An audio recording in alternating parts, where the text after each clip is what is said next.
स्वागत आपका sweet combat series में। इसके पहले एपिसोड की शुरुआत में फेंग यू नाम की एक लड़की को दिखाया जाता है जो राज्य की सबसे अच्छी महिला एमएमए फाइटर होती है। उसने अभी कुछ समय पहले ही ऑफिशियल मैचेस में हिस्सा लेना शुरू किया होता है, लेकिन उसके अभी तक बहुत से ना टूटे जाने वाले रिकॉर्ड रहे हैं। उसके हाल ही में एक जीत ने मीडिया में बहुत ही सनसनी मचा दी होती है, जिसकी वजह से वो बहुत ही ज्यादा मशहूर हो जाती है।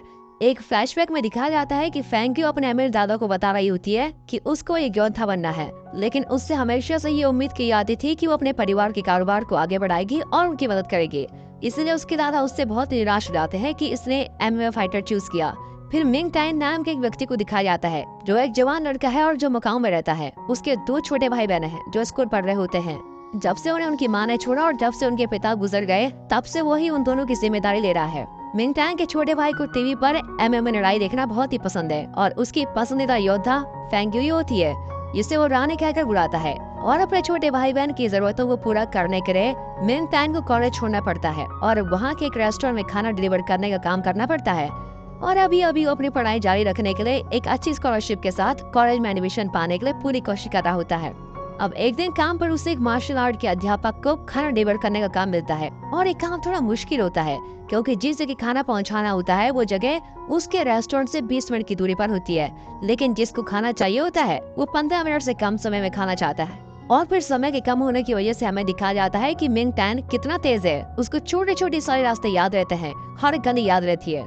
उसने एक तरह से शहर की सभी सड़कें याद कर रखी होती है कि कहाँ से कहाँ जाना है, जिसकी वजह से उसका काम बहुत ही आसानी से हो जाता है। लेकिन जब वो अपनी मंजिल तक पहुंचने वाला होता है, उसको सड़क पर सामान बेचने वाले एक गरीब औरत दिखाई देती है जो अपने ठेले से गिरने वाले कुछ फलों को उठा रही होती है और अपने ठेले को रोकने की कोशिश करती है। तभी मिंग टैन उसकी मदद करने की कोशिश करता है और उसका ठेला सड़क पर आगे बढ़ रहा होता है। और तभी हमें एमएमए की योद्धा फेंग यू को दिखाया जाता है और वो ठेले को रोकने के लिए उस पर एक लात मारती है, जिससे वो रुक जाता है। लेकिन इससे अच्छा होने की जगह बुरा हो जाता है। वो ठेला टूट जाता है और सारे फल खराब हो जाते हैं। और फिर जब मिंग टैन फेंग यू को बूढ़ी औरत से माफी मांगने के लिए कहता है, तो जो भी नुकसान हुआ होता है वो उसके पैसे देती है और वहाँ से चली जाती है।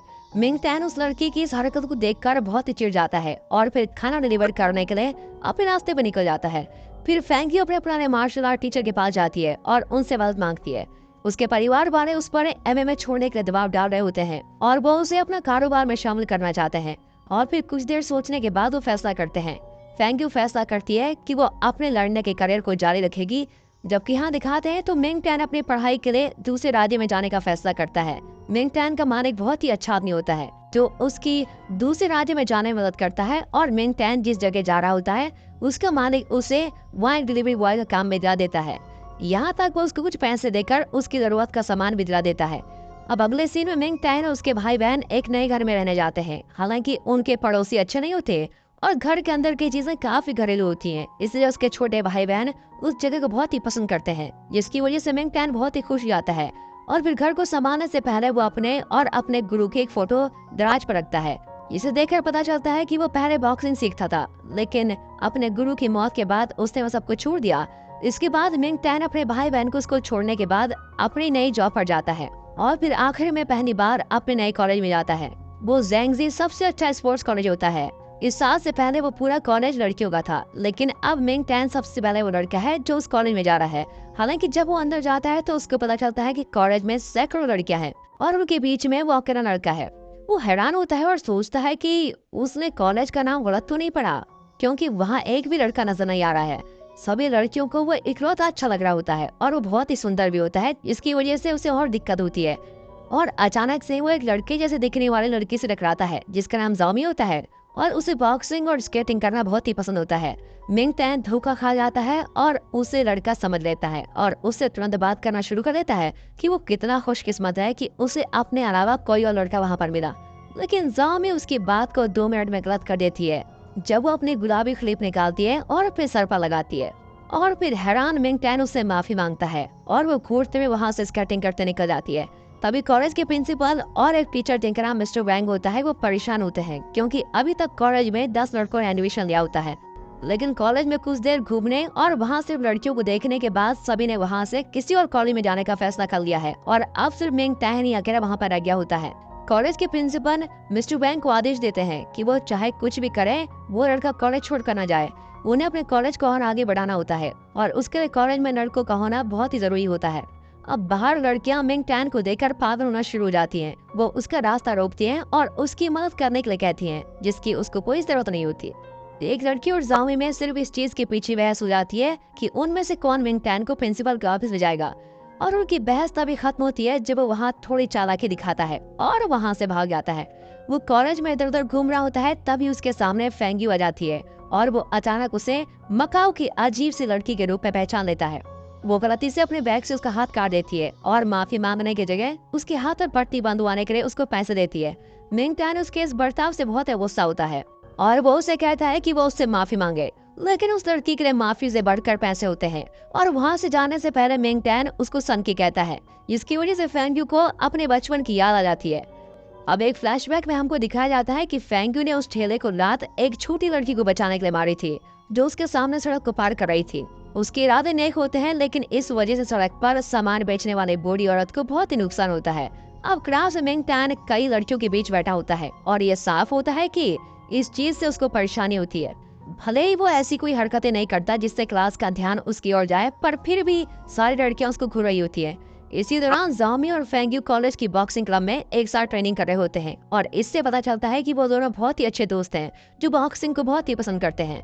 जाओमी देखती है कि फेंग्यू थोड़ा परेशान लग रही है, इसलिए वो उससे पूछती है क्या हुआ है, और फेंग्यू बताती है कि नए लड़के की कई बातों की वजह से वो अपने व्यवहार के बारे में सोचने पर मजबूर हो गई है। अब अगले सीन में वो अपने घर पर होती है और मिंग टैन के बारे में सोच रही होती है।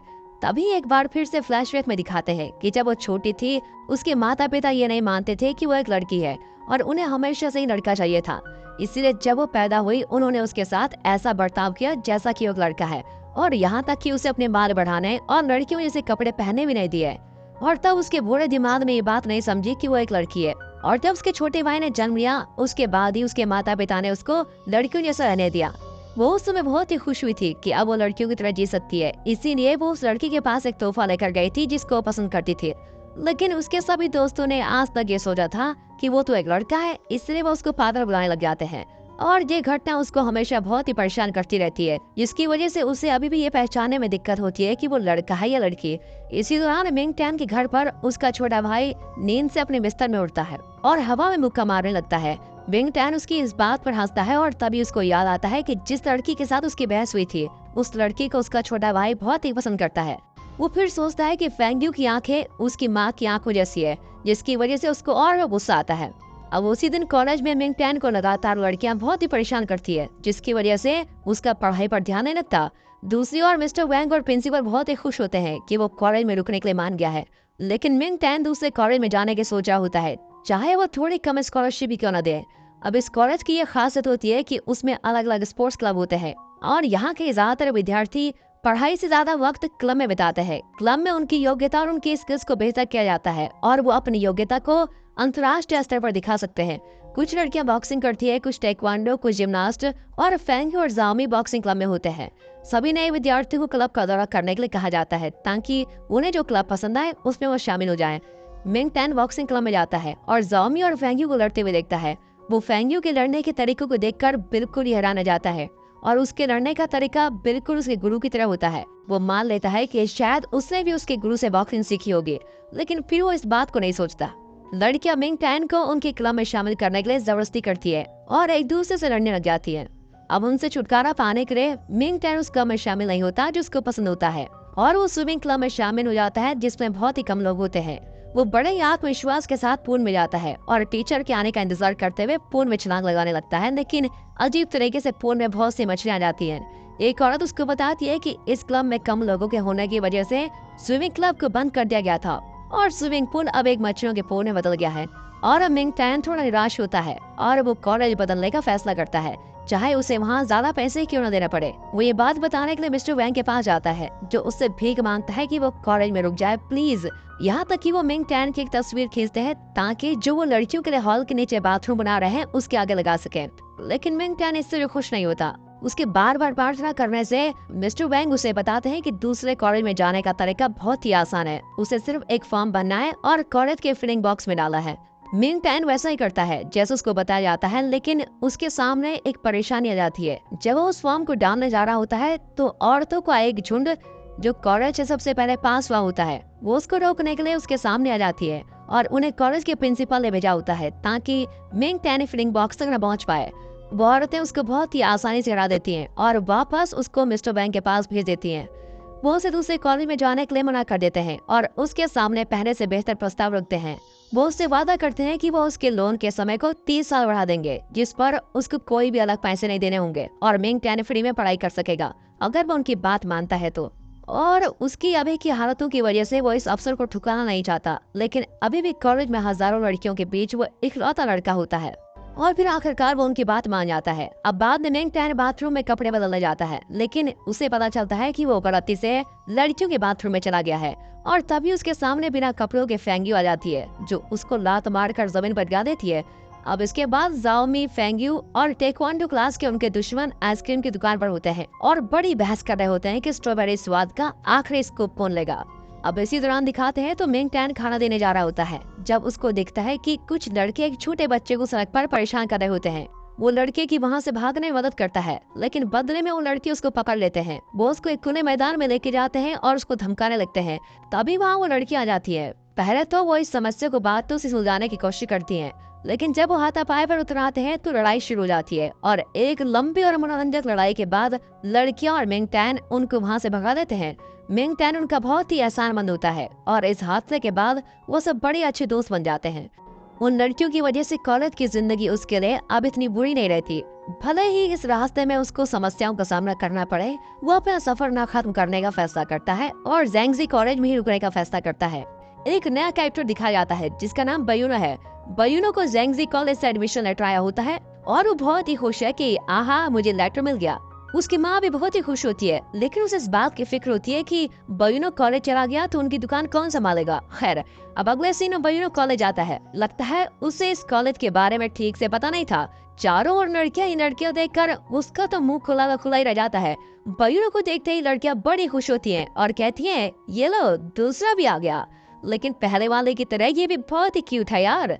अब बयूनो भी खुद को क्यूट समझने लगता है कि यार मैं सच में क्यूट हूँ क्या। फिर कॉलेज के अंदर फेंग्यू उसको क्रॉस करके जाती है और उसको देखते ही बयूनो को कुछ होने लगता है। उसे लगता है कि दूसरी लड़कियों की तरह फेंग्यू भी उसको पसंद करेगी और ये सोचकर वो फेंग्यू को छूने जाता है, लेकिन फेंग्यू उसको उठाकर जमीन पर ही पटक देती है और नीचे गिरकर भी बयूनो फेंग्यू को ही देखता रह जाता है। तो अगले शॉट में फैंग कॉर्पोरेशन को दिखाते हैं, जो एक बहुत ही बड़ी कंपनी है। ये इस कंपनी का सीईओ है और फेंग्यू का छोटा भाई भी। एक छोटा लड़का होने के बावजूद इसे इस कंपनी का सीईओ इसलिए बनाया गया क्योंकि ये एक जीनियस है और बहुत ही समझदारी से अपनी कंपनी के फैसले लेता है। दरअसल KFC से इसका खाना डिलीवर करते वक्त मिंग टैन और बुरी से भिड़ गया था और इसी वजह से फूड को ठीक टाइम पे डिलीवर नहीं कर पाया और खाना टाइम पर न मिलने पर फेंग जोयू मन ही मन डिलीवरी वाले को डांट रहा होता है। दोस्तों कंफ्यूज मत होना, फेंग्यू अलग है और फेंग जोयू अलग है। अब कुछ देर बाद मिंग टैन वहाँ पर पहुँचता है। वो फेंग जोयू को सच बताता है और कहता है कि मुझे माफ कर दीजिए, मैं आपका खाना डिलीवर नहीं कर पाया। दरअसल रास्ते में एक एक्सीडेंट हो गया था और खाना नीचे गिर गया, लेकिन फेंग जोयू उसकी ईमानदारी को नहीं देखता और डांटता है कि बहाने मत बनाओ, ठीक है, खाना न लाने के लिए मैं तुम्हारी कंप्लेंट जरूर करूंगा।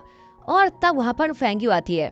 वो भी इस कंपनी में बराबर की हिस्सेदार है। वो फेंग जोयू से कहती है कि इसे मत डांटो, ये मेरे स्कूल में ही पढ़ता है। अच्छा तुम्हारे स्कूल का है तो मैं क्या करूँ? कंप्लेंट तो मैं जरूर करूंगा क्योंकि ये मेरा खाना नहीं लाया। इस पर मिंग टैन दोबारा माफी मांगता है और कहता है ये मेरी गलती है सर, मुझे माफ कर दीजिए, मैं आपके लिए दूसरा खाना लाने की कोशिश करूंगा। और ये कहकर मिंग टैन चला जाता है, लेकिन फेंग जोयू उसको डांटा बंदी नहीं करता।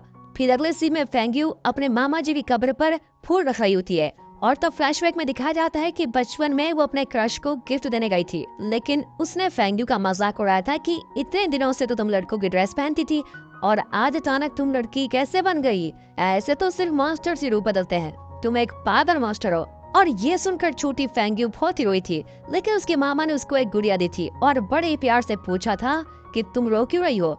फेंग्यू ने रोते हुए बताया कि क्लास में एक लड़के ने मुझे मॉन्स्टर कहा, मुझे बहुत ही बुरा लगा मामा जी, लेकिन इसमें उसकी भी गलती नहीं है। लड़की होकर भी मुझे मम्मी पापा ने लड़कों की ड्रेस पहनाई, मतलब मैं सच में मॉन्स्टर हूँ।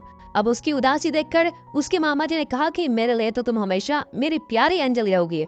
मॉन्स्टर के तो सींग होते हैं लेकिन तुम्हारे तो सींग नहीं है, मतलब तुम एंजल हुई ना। और ये सुनकर फेंग्यू बहुत ही खुश हो गई थी और उनकी दीवी गुड़िया से खेल रही थी।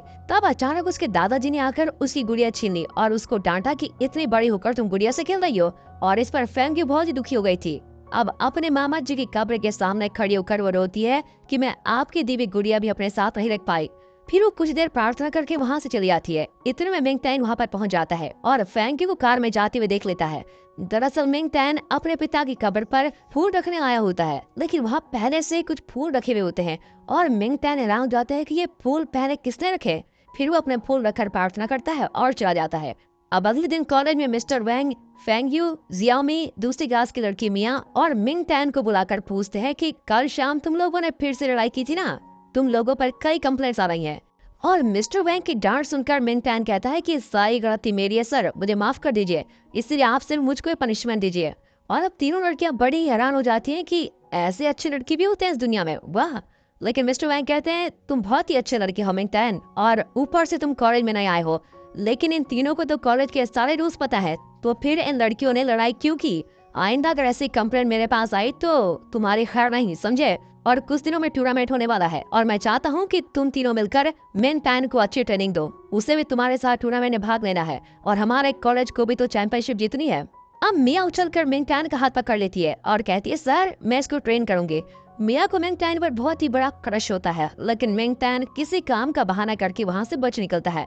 अब सुनहाओ नाम के एक लड़की को दिखाते हैं जो दूसरे कॉलेज का बॉक्सिंग चैंपियन है। इसने हाई स्कूल के एक बॉक्सिंग टूर्नामेंट में अपने अपोनेंट को 30 सेकंड में नॉकआउट कर दिया था और इस वजह से ये इंटर कॉलेज लेवल पर भी बहुत ही फेमस हो गया है। अब फैंग यू के कॉलेज की एक लड़की उससे मिलने आती है। ये लड़की बॉक्सिंग में फैंग यू से हार गई थी, इसीलिए इस साल के टूर्नामेंट में उसको सिलेक्ट नहीं किया गया था और वो कहती है कि मुझे इस टूर्नामेंट में भाग लेना है और फैंग यू को हराना है। अब उसकी बात सुनकर सुनहाओ कहता है कि चलो तुम्हारे कॉलेज स्टेडियम में जाकर फैसला करते हैं। और अब कॉलेज में मिंग तैन को दिखाते हैं। कई लड़कियां उससे पूछती हैं कि हमें तुमसे ये उम्मीद नहीं थी, तुम हमें अपना एड्रेस देकर जाओ, तुम्हारे जाने के बाद हम तुम्हारे भाई बहन का ख्याल रखेंगे। यहाँ पर मिंग तैन समझ नहीं पाता कि ये ऐसा कह क्यों रहे हैं। और फिर आगे चलकर कुछ लड़कियां आकर उसकी मेजरमेंट्स लेने लगती है और तब एक लड़की आकर उसको एक फॉर्म देती है। दरअसल वो ऑर्गन डोनेशन का फॉर्म होता है। मिंग तैन चौंक जाता है कि मैंने कब कहा कि मैं ऑर्गन्स डोनेट करने वाला हूँ। वो पूछता है कि ये सब चल क्या रहा है। तब एक लड़की उसे नोटिस बोर्ड देखने को कहती है और वो घबराता हुआ जाकर नोटिस बोर्ड देखता है तो उसमें बॉक्सिंग टूर्नामेंट में फैंग यू के अपोनेंट की जगह पर उसका नाम लिखा होता है। और ये देखकर तो मिंग तैन की हालत ही खराब हो जाती है, लेकिन एक लड़की उसको मोटिवेट करती है कि या यू कैन डू इट। दूसरी लड़की कहती है कि तुम जो चाहो मुझसे मांग सकते हो, मैं वो चीज तुम्हारी कब्र पर ला कर जरूर रखूंगी। अब इनकी बातें सुनकर मिंग तैन बड़ा हक्का बक्का रह जाता है। तब जाओ में कहती है कि तुम फिक्र मत करो, हम तुमको अच्छे से ट्रेन करेंगे। ओके दीदी, और ये कहकर वो चला जाता है। ओए दीदी किसे कहा। अब फैंग यू को दिखाते हैं जो पेड़ के पास खड़ी कुछ सोच रही होती है। वैसे तो वो सबको अपना एटीट्यूड दिखाती फिरती है, लेकिन जब से उसने मिंग तैन को देखा है वो उसको पसंद करने लगी है। वो खुद से बातें कर रही होती है कि ये वाली फीलिंग मुझे क्यों नहीं आ रही है। तब मिंग तैन आकर पूछता है कि तुमने मुझे अपना अपोनेंट क्यों चुना, क्या मुझे हराकर मेरी इंसल्ट करना चाहती हो? तुम इसे इंसल्ट क्यों समझती हो? ये तो इस कॉलेज का ट्रेडिशन है। यही नहीं, मुझसे लड़ने के लिए तुम्हें जो ट्रेनिंग मिलेगी उससे तुम बाहर के किसी भी चैंपियन को हरा सकोगे। लेकिन मिंग तैन कहता है कि मुझे बॉक्सिंग में कोई भी दिलचस्पी नहीं है और मैं कभी नहीं लड़ूंगा। अब फैंग यू कहती है कि या तो तुम मुझसे लड़ो या फिर ये कॉलेज छोड़कर चले जाओ। और इस पर मिंग तैन कहता है कि इस बार तो मैं इस कॉलेज को सच में छोड़ने वाला हूँ, और ये कहकर वो चला जाता है। फैंग यू जो चाहती थी उसका बिल्कुल उल्टा हो गया था। अब जाओ में फैंग यू को डांटती है कि ये तुमने क्या कर दिया। मिंग तैन कॉलेज से जाने की बात कर रहा है और तब फैंग यू उसको सारी बात बताती है। चलते चलते वे KFC में पहुंच जाते हैं जहां मिंग तैन फूड डिलीवरी का काम करता है। जाओमी अंदर जाना चाहती है, लेकिन फैंग यू कहती है कि मैं मिंग तैन से माफी नहीं मांगूंगी। और जाओमी कहती है कि माफी मत मांगो, लेकिन मुझे भूख लगी यार, खाना तो खाने दो। अब दोनों अंदर जाकर मिंग तैन के बारे में पूछती है तो एक लड़का बताता है कि पिछली बार फूड डिलीवरी में एक प्रॉब्लम हो गई थी और मिंग तैन को अपनी गलती पर बहुत ही पछतावा हुआ और इस वजह से उसने ये नौकरी छोड़ दी। अब ये सुनकर ये दोनों बिल्कुल चौंक जाते हैं। अगले शॉट में बयूनो को दिखाते हैं जो कॉलेज में फैशन शो की तरह चल रहा होता है। उसको लगता है कि मैं इतना अच्छा हूँ कि सारी लड़कियां मुझको ही देख रही हैं और वो खुद को रोमियो समझने लगता है, लेकिन सारी लड़कियां उसको नहीं, उसके पीछे किसी को देख रही होती है। और तब वो मुड़कर देखता है तो उसके पीछे सुनहाओ और उसकी फ्रेंड कॉलेज के अंदर आ रहे होते हैं। अब सारी लड़कियां सुनहाओ के पीछे जाने लगती है। वो दोनों स्टेडियम में चले जाते हैं और वो लड़की रिंग के सेंटर में आकर कहती है कि फैंग यू को बुलाओ, मुझे उसको चैलेंज करना है। अब बयूनो मिया से पूछता है कि ये लड़की ऐसा क्यों कर रही है। मिया बताती है कि ये इस एरिया का सबसे फेमस बॉक्सिंग रिंग है, यहाँ बाहर का कोई भी आकर किसी को भी चैलेंज कर सकता है। और बयूनो कहता है कि क्या मैं भी किसी को चैलेंज कर सकता हूँ? हाँ बयूनो, कर सकते हो, लेकिन चैलेंज करने से पहले एम्बुलेंस भी तुमको बुलानी पड़ेगी। और इस पर बयूनो कहता है कि मैं तो मजाक कर रहा था यार, इतने छोटे स्टेडियम में मुझसे लड़ा नहीं जाएगा। तब जाओमी आकर कहती है कि फेंगी तुम्हारी गुलाम नहीं, जब तुम चाहो तब आ जाएगी। उसकी फाइट तो मिंग टैन के साथ ही होगी और मिंग टैन को हम ट्रेन करने वाले हैं। तब वो लड़की कहती है कि यहाँ कौन किसके साथ फाइट करेगा, इसका फैसला तुम जूनियर्स लोगे हैं। मिया भी कहती है कि सीनियर्स का फैसला है कि फेंगी तुम्हारे साथ फाइट नहीं करेगी, कर लो जो करना है। अब उस लड़की की बोलती बंद हो जाती है और वो सुनहाओ को देखती है और वो अंदर ही अंदर मुस्कुरा रहा होता है। अब अगले शॉट में फेंगी को दिखाते हैं जो मिंग टैन के लिए एक साइकिल खरीदने आई है। उन बुलिस की वजह से मिंग टैन की साइकिल टूट गई थी, इसीलिए फेंगी उसके लिए एक नई कॉस्टली साइकिल खरीदना चाहती है। और तब उसके मोबाइल पर मिस्टर वैंग का मैसेज आता है कि मिंग टैन अभी नहीं आया, उसे ट्रेनिंग भी नहीं मिली है, तुमने उसे अपना अपोनेंट क्यों चुना। लेकिन वो मैसेज को इग्नोर कर देती है। फिर मिस्टर वैंग कॉल करते हैं पर फेंगी कॉल को कट कर देती है। वहाँ मिंग टैन एक लेटर लेकर मिस्टर वैंग के ऑफिस में जाता है। वो कहता है कि मैं एक कॉलेज छोड़कर जाना चाहता हूँ। मिस्टर वैंग कहते हैं कि ऐसा मत करो बेटा, हम लोग यहाँ तुम्हारे लिए नया लॉकर रूम, वाटर हीटर, सारी फैसिलिटीज बनवा तो रहे हैं और तुम हो कि जाना चाहते हो, तुम्हारी प्रॉब्लम क्या है। मिंग टैन कहता है कि मेरी परमिशन के बिना आपने मेरा नाम इस टूर्नामेंट में क्यों ऐड किया। मिस्टर वैंग कहते हैं कि उसमें मैं कुछ नहीं कर सकता, ये ज़ेंगजी कॉलेज का ट्रेडिशन है और तुम्हें फेंगी से लड़ना ही पड़ेगा। अगर तुम्हें डर है कि लोग तुमको देखकर हंसेंगे तो मैं तुम्हारे लिए स्पेशल मास्क बनवा सकता हूँ, लेकिन मैं तुम्हारे पैर पड़ता हूँ, प्लीज कॉलेज छोड़कर मत जाओ। अब मिंग टैन बड़ी कंफ्यूजन में होता है कि वो करे तो करे क्या। मिस्टर वैंग बताते हैं कि इस कॉलेज के बॉक्सिंग ट्रेडिशन को हम बिल्कुल नहीं तोड़ सकते, लेकिन फिर भी तुम्हारे लिए मैं कॉलेज के प्रिंसिपल से बात करके देखता हूँ, मुझे थोड़ा टाइम दो। अब मिंग टैन कहता है कि ठीक है, आप उससे बात करके मुझे कोई अच्छा फैसला दे दीजिए, और ये कहकर मिंग टैन चला जाता है। अब स्टेडियम में जियाओ फेंग नाम की उस लड़की को दिखाते हैं जो फेंगी को बॉक्सिंग मैच के लिए चैलेंज करने आई थी, लेकिन जियाओ में उसको साफ कह देती है कि तुम्हारी मर्जी यहाँ नहीं चलेगी, इसलिए चुपचाप जगह को खाली कर दो। अब सुनहाओ अपना हाथ बढ़ाकर जाओ में को चैलेंज करता है। ओह ये बात है, मैं भी तैयार हूँ, ये कहकर जाओ में चैलेंज के लिए तैयार हो जाती है। अब ये देखकर बयूनो मिया से पूछता है कि अब ये दोनों बेकार में क्यों लड़ना चाहते हैं।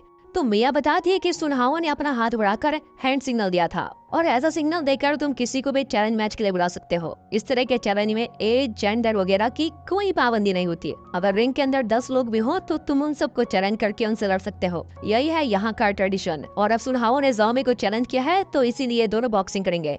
अब उसका एक्सप्रेशन सुनकर बयूनो मैच एंजॉय करने के लिए बिल्कुल तैयार हो जाता है। अब रिंग के दोनों तरफ रेफरीज आ जाते हैं, मैच शुरू होता है और दोनों में खूब लड़ाई होती है। अब जाओमी स्पोर्ट्स कॉलेज में पढ़ने की वजह से एक प्रोफेशनल की तरह सुनहाओ पर पंचेस मार रही होती है, लेकिन सुनहाओ जो एक बॉक्सिंग चैंपियन है वो आखिरकार जाओमी को बुरी तरह से लॉक कर देता है और अब रेफरी सुनहाओ को विनर अनाउंस कर देते हैं और अब उससे में जाओमी वहाँ से तुरंत चली जाती है। फिर बयूनो मिस्टर वैंग से मिलता है और आने वाले टूर्नामेंट के बारे में डिटेल्स मांगता है।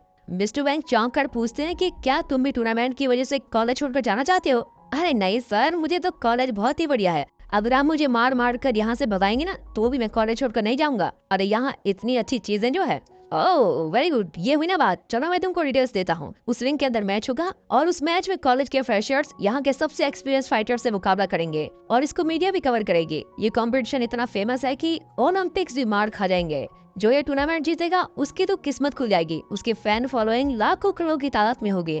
अब ये सब सुनकर बयूनो का जोश तो 7वें आसमान में पहुंच जाता है और वो कहता है कि मैं भी टूर्नामेंट में पार्टिसिपेट करूंगा, और ये कहकर वो भाग जाता है। मिस्टर वैंग उसको वार्न करते हैं कि ये बहुत ही रिस्की गेम है, इसमें जीतने वालों से ज्यादा लोग घायल हो जाते हैं, लेकिन बयूनो वार्निंग सुनने के लिए भी नहीं रुकता। अब अगले शॉट में फेंगी को दिखाते हैं जिसने मिंग टैन के लिए साइकिल खरीदी होती है, लेकिन इससे वो मिंग टैन को कैसे देगी। उस जैसा सेल्फ रिस्पेक्टिंग लड़का मुफ्त की चीज तो कभी नहीं लेगा, और इस तरह सोचती भी वो चल रही होती है। फिर रास्ते में एक आइसक्रीम शॉप देखकर वो अंदर जाती है। वहाँ रैबिट के भेष में एक आदमी सभी को नोटिस दे रहा होता है। 2 बच्चे उसे खेलने के बहाने उसको नीचे गिरा देते हैं और वो बेचारा उठ नहीं पाता। इतने में फेंगू जाकर उसकी मदद करती है। फेंगू को अपने मामा की दी हुई गुड़िया याद आती है और वो उससे हंसकर बातें करने लगती है। और तब हमें दिखाते हैं कि रैबिट के भेष में और कोई नहीं, अपना मिंग टैन है। मिंग टैन को तो हैरानी होती है कि ये लड़की हंसकर बातें करना भी जानती है, क्योंकि मिंग टैन उसको हमेशा गुस्से और एटीट्यूड में देखता था। लेकिन फेंगू ये नहीं जानती कि ये मिंग टैन है और वह खुशी खुशी उससे बातें कर रही होती है। फिर वो आइसक्रीम खरीदकर खाने लगती है और उसके चेहरे पर इतनी खुशी देखकर मिंग टैन को लगता है कि शायद वो बाहर से एटीट्यूड और मूडी वाली है, लेकिन अंदर से उसका दिल साफ रखता है। अब अगले सीन में दिखाते हैं कि जामी बहुत ही दुखी होती है और अपने पापा की दुकान में आती है। उसके पापा कहते हैं, लगता है बहुत दिनों बाद किसी लड़के ने तुमको हरा दिया है, मैं उससे जरूर मिलना चाहूंगा। अरे आप चुप रहिए पापा, उसके बारे में बात मत कीजिए। तब सुन हाउ उस दुकान में आता है और जाओ में कहती है कि इस बार तो तुम जीत गए, लेकिन जल्द ही मैं तुमको हरा कर दिखाऊंगी। लेकिन सुन हाउ मुस्कुरा कर वहीं खड़ा रहता है। इतने में जाओ के पापा सुनहाओ को जीतने के लिए कांग्रेचुलेट करते हैं और उससे बहुत ही अच्छा बर्ताव करते हैं। हाँ, ये देखकर जाओ में गुस्से में बाहर चली जाती है। तब उसे फेंग्यू का मैसेज आता है और वो फेंग्यू से मिल जाती है। फेंग्यू बताती है कि मैंने मिंग टैन के लिए एक साइकिल खरीदी है, लेकिन मुझे उसको देने में जरा डर लग रहा है। तो जाओ इसको चिढ़ाती हुई कहती है कि ओहो, बात इतनी दूर पहुंच गई है कि मैडम उसको एक्सपेंसिव साइकिल दे रही है। खैर, अब खरीदी ली है तो देने में देर कैसी। ये कहकर जाओ फेंग्यू को मिंग टैन के घर लेके जाती है। वहाँ मिंग टैन मिया के साथ घर लौटा होता है। दरअसल मिया को मिंग टैन पर बहुत ही बड़ा क्रश है, इसलिए उसने किसी तरह पता लगा लिया कि मिंग टैन आइसक्रीम शॉप में काम करता है और वो सीधे आइसक्रीम शॉप पहुंच गई और वहां से मिंग टैन के साथ ही चली आई। तब मिंग टैन के घर के बाहर फेंग्यू और जॉमी को देखते हैं और उन्हें देखते ही मिया अपना क्रश का हाथ पकड़ लेती है और दोनों घर के अंदर जाने लगते हैं। इतने में जॉमी उनको रोककर पूछती है कि अगर मिया घर के अंदर जा सकती है तो हम भी आ सकते हैं। इतना मिंग टैन उन्हें रोकता है और कहता है कि सॉरी, मेरा घर बहुत छोटा है, तुम लोग अंदर कंफर्टेबल फील नहीं करोगे। जहाँ में कुछ कहने वाली होती है कि मिंग टैन का भाई और उसकी बहन वहाँ पर आ जाते हैं। मिंग टैन का भाई फेंग्यू की बॉक्सिंग का बहुत ही बड़ा फैन है, इसलिए वो बहुत ही खुश होता है कि चलो आखिरकार मैं फेंग्यू से मिल गया। फिर वो दोनों बच्चे फेंग्यू की बहुत ही खतरदारी करते हैं और मिंग टैन का घर देखकर फेंग्यू को उसकी सिचुएशन समझ में आ जाती है और वो अपने आलिशान घर से उसके घर को कंपेयर करती है। फिर मिंग टैन के लिए बहुत ही दुखी होती है कि ये कैसी कंडीशन में जी रहा है और उसके इस फीलिंग को मिंग टैन भी नोटिस कर लेता है। मिंग टैन का भाई धीरे धीरे फेंग्यू के पास आता है और कहता है कि मैंने टीवी पर आपके सारे बॉक्सिंग मैचेस देखे हैं, आप बहुत ही अच्छा बॉक्सिंग करती है। इस तरह वो तारीफ पे तारीफ कर रहा होता है और ये देखकर मिया जलने लगती है और कहती है कि टीवी पर तो मैं भी आ चुकी हूँ, क्या तुमने मुझको नहीं देखा। इस पर दोनों बच्चे कहते हैं कि दीदी हमने तो आपको टीवी पर कभी भी नहीं देखा, आप कहाँ आती हो। और ये सुनकर मिया की नाक थोड़ी कटी जाती है। फिर सब मिलकर कार्ड्स खेलते हैं, लेकिन फेंग्यू कार्ड्स खेलना नहीं जानती और वो हर गेम में हार रही होती है। मिंग टैन किचन से ये सब देखकर बड़ा ही हंस रहा होता है। फिर कुछ देर बाद मिंग टैन का भाई फिर फेंग्यू से पूछता है, आप इतना अच्छा फाइट कर लेती हैं, क्या आपको डर नहीं लगता। तब लड़कियां कहती है कि आखिर हम जेंगजी स्पोर्ट्स कॉलेज में जो पढ़ती हैं, वहाँ डर किस बात की, वहाँ के सारे स्टूडेंट्स बहुत ही स्ट्रांग और ब्रेव होते हैं। इस तरह में खुद ही अपनी तारीफ कर रही होती है कि एक कॉकरोच वहाँ पर आ जाता है। फिर क्या तीनों उसको देखकर डर जाती है और यहाँ वहाँ भागने लगती है। अब दोनों बच्चे हंसते हैं कि बॉक्सिंग चैंपियन होकर ये लोग कॉकरोच से डर गए। वाह, फेंग्यू तो डर के मारे मिंग टैन के ऊपर ही चढ़ जाती है। अब तो मिया जलकर राख हो रही होती है कि ये उसको क्यों पकड़ रही है और मिंग टैन पर चिल्लाती है। इतने में मिंग टैन का भाई एक बोतल में कॉकरोच को पकड़ लेता है और मिंग टैन फेंग्यू को नीचे उतारता है और अब उल्टा फेंग्यू मिंग टैन से पूछती है कि तुमने मुझको क्यों छुआ। अरे मेरी माँ, मैंने कहाँ पकड़ा, तुम खुद ही उछल कर मेरे पास आ गई थी। और इसके बाद वे सब उस छोटे से घर में खेलते हैं और बहुत ही इंजॉय करते हैं, लेकिन आखिर में सबको अपने घर जाना पड़ता है।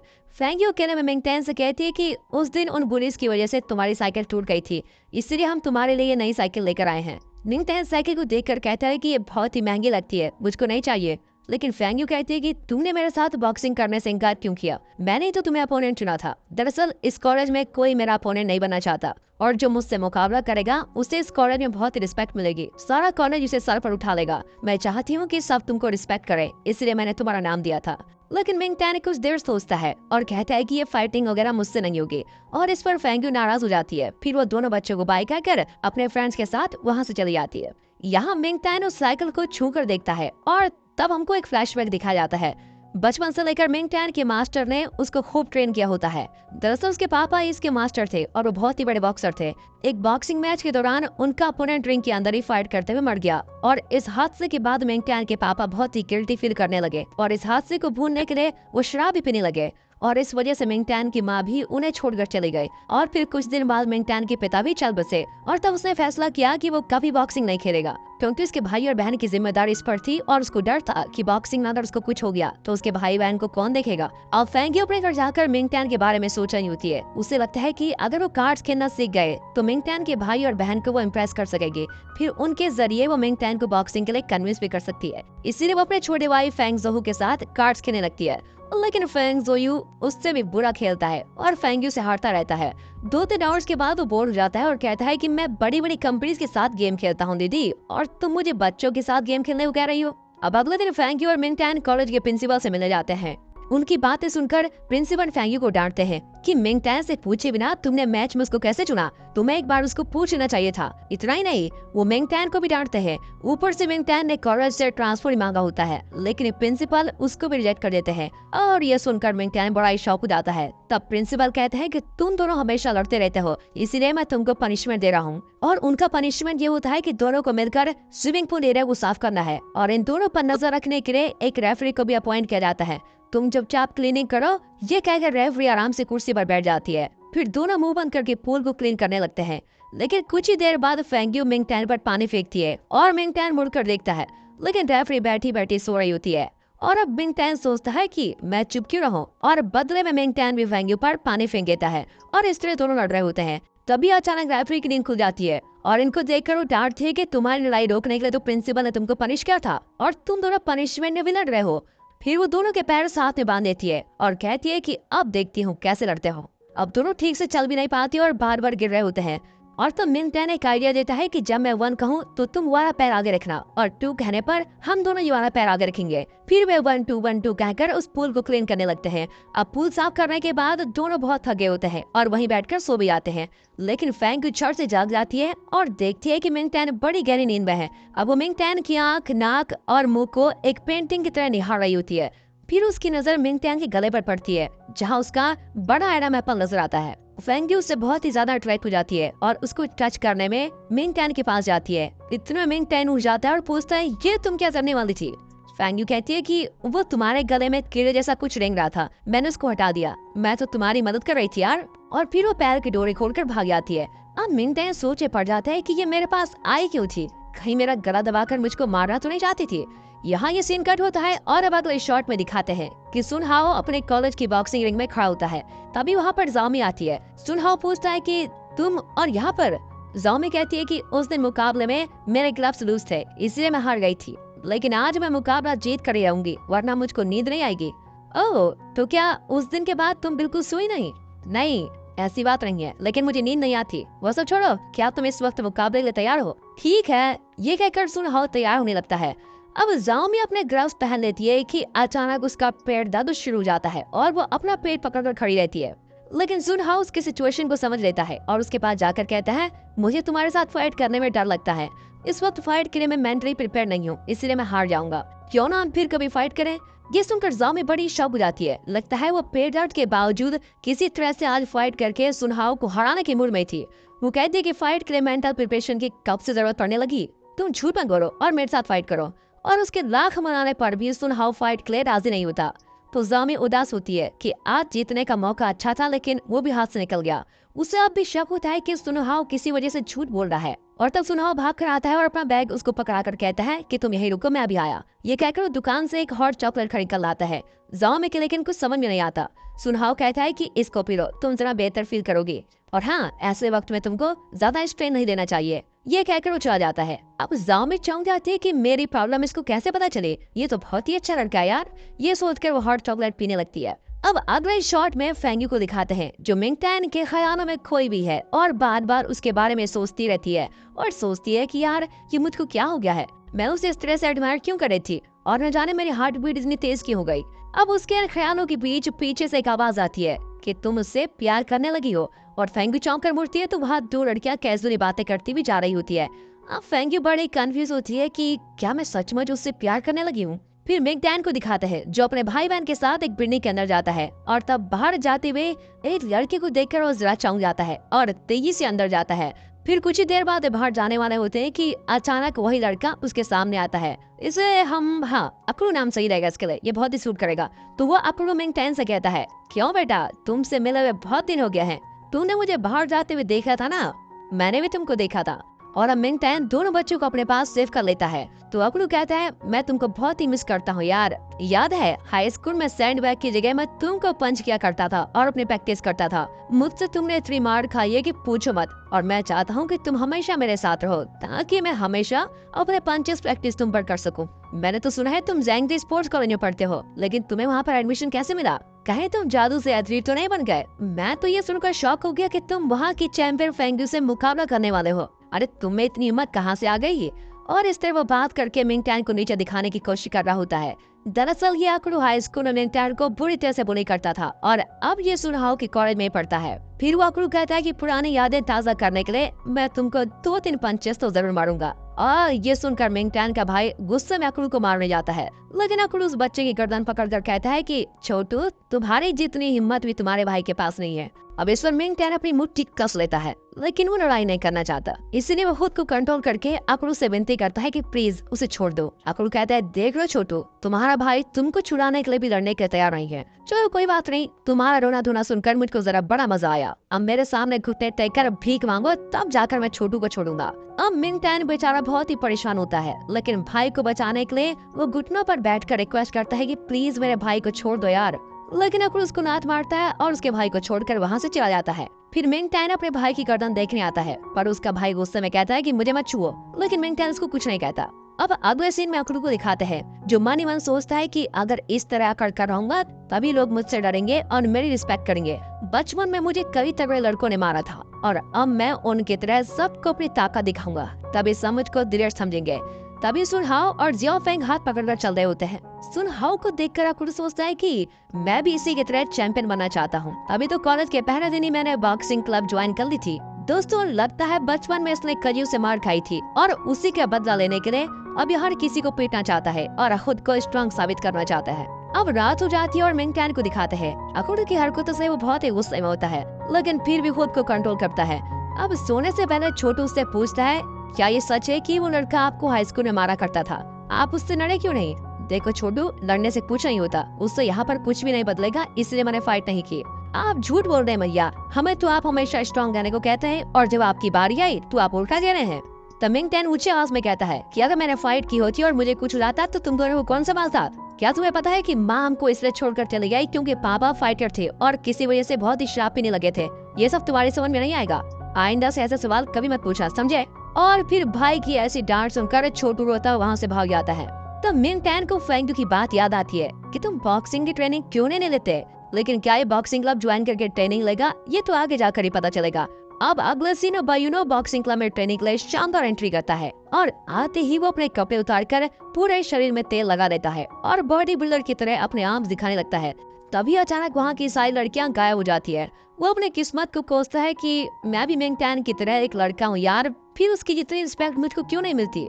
और ये सब सुनकर मिया उसके पास आती है और हंसकर कहती है कि बेटा ये स्पोर्ट्स कॉलेज है और यहाँ की सारी लड़कियां टैलेंटेड है। यहाँ की लड़कियां खुद इतने बड़े बड़े आर्म्स लेकर घूम रही है, इसीलिए आर्म्स दिखाकर तुम उनको कभी भी इम्प्रेस नहीं कर पाओगे। लेकिन हाँ, मिंगटैन की बात तो कुछ और ही है, वो इस कॉलेज का पहला लड़का है। तो क्या मैं सेकंड हूँ?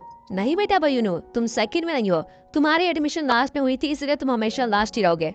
ऊपर से मिंगटैन तो इतना इनोसेंट और अच्छा है कि यहाँ की सारी लड़कियाँ उसे प्रोटेक्ट करना चाहती हैं, इसीलिए वो हम सबको पसंद है। और सुनो, जाते जाते ये सारा तेल साफ करके जाना, समझे? तेल फ्री में नहीं मिलता कि जहाँ चाहे शरीर में लगा दिया, ये जगह बिल्कुल साफ करके जाना, समझे?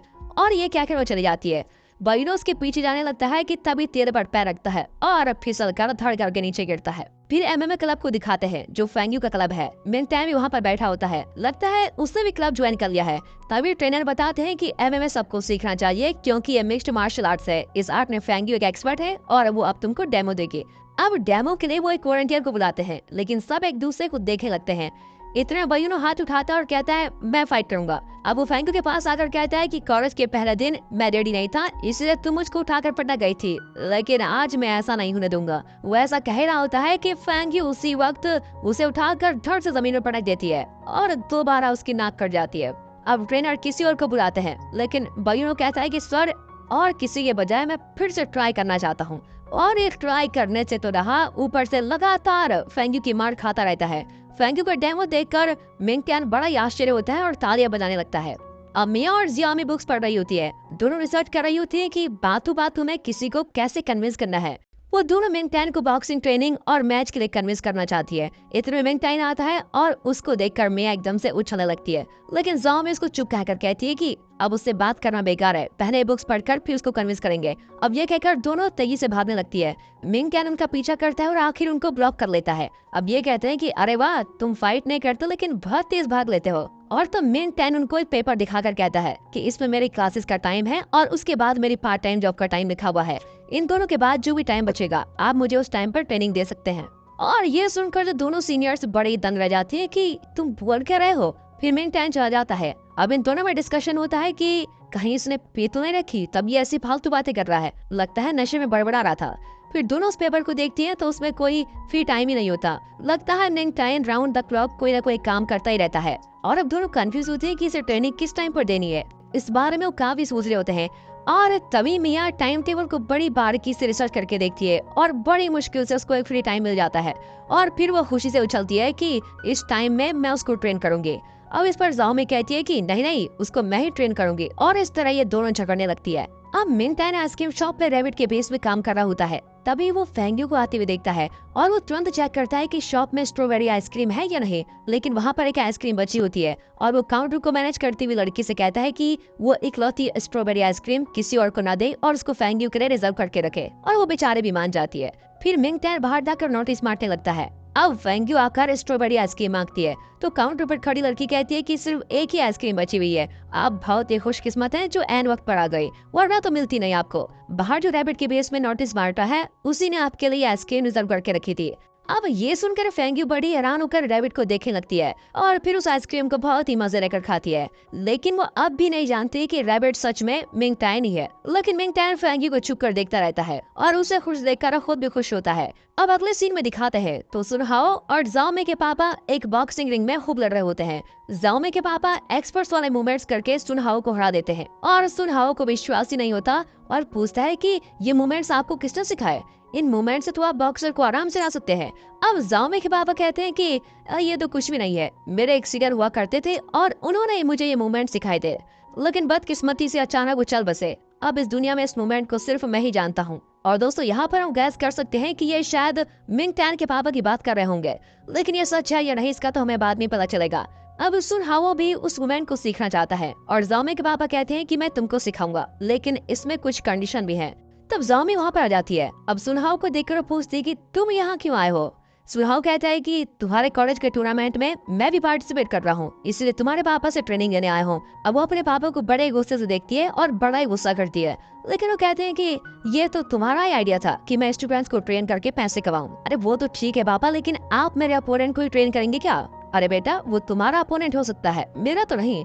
अब जाओमी नाराज होकर चली जाती है। फिर जाओमे के पापा कहते हैं कि तुम जल्दी से जाओमे के साथ सुलह कर लो। अब अगले सीन में फेंग्यू कॉलेज में होती है और उसे एक मैसेज आता है, उसमें टूर्नामेंट का स्केड्यूल होता है।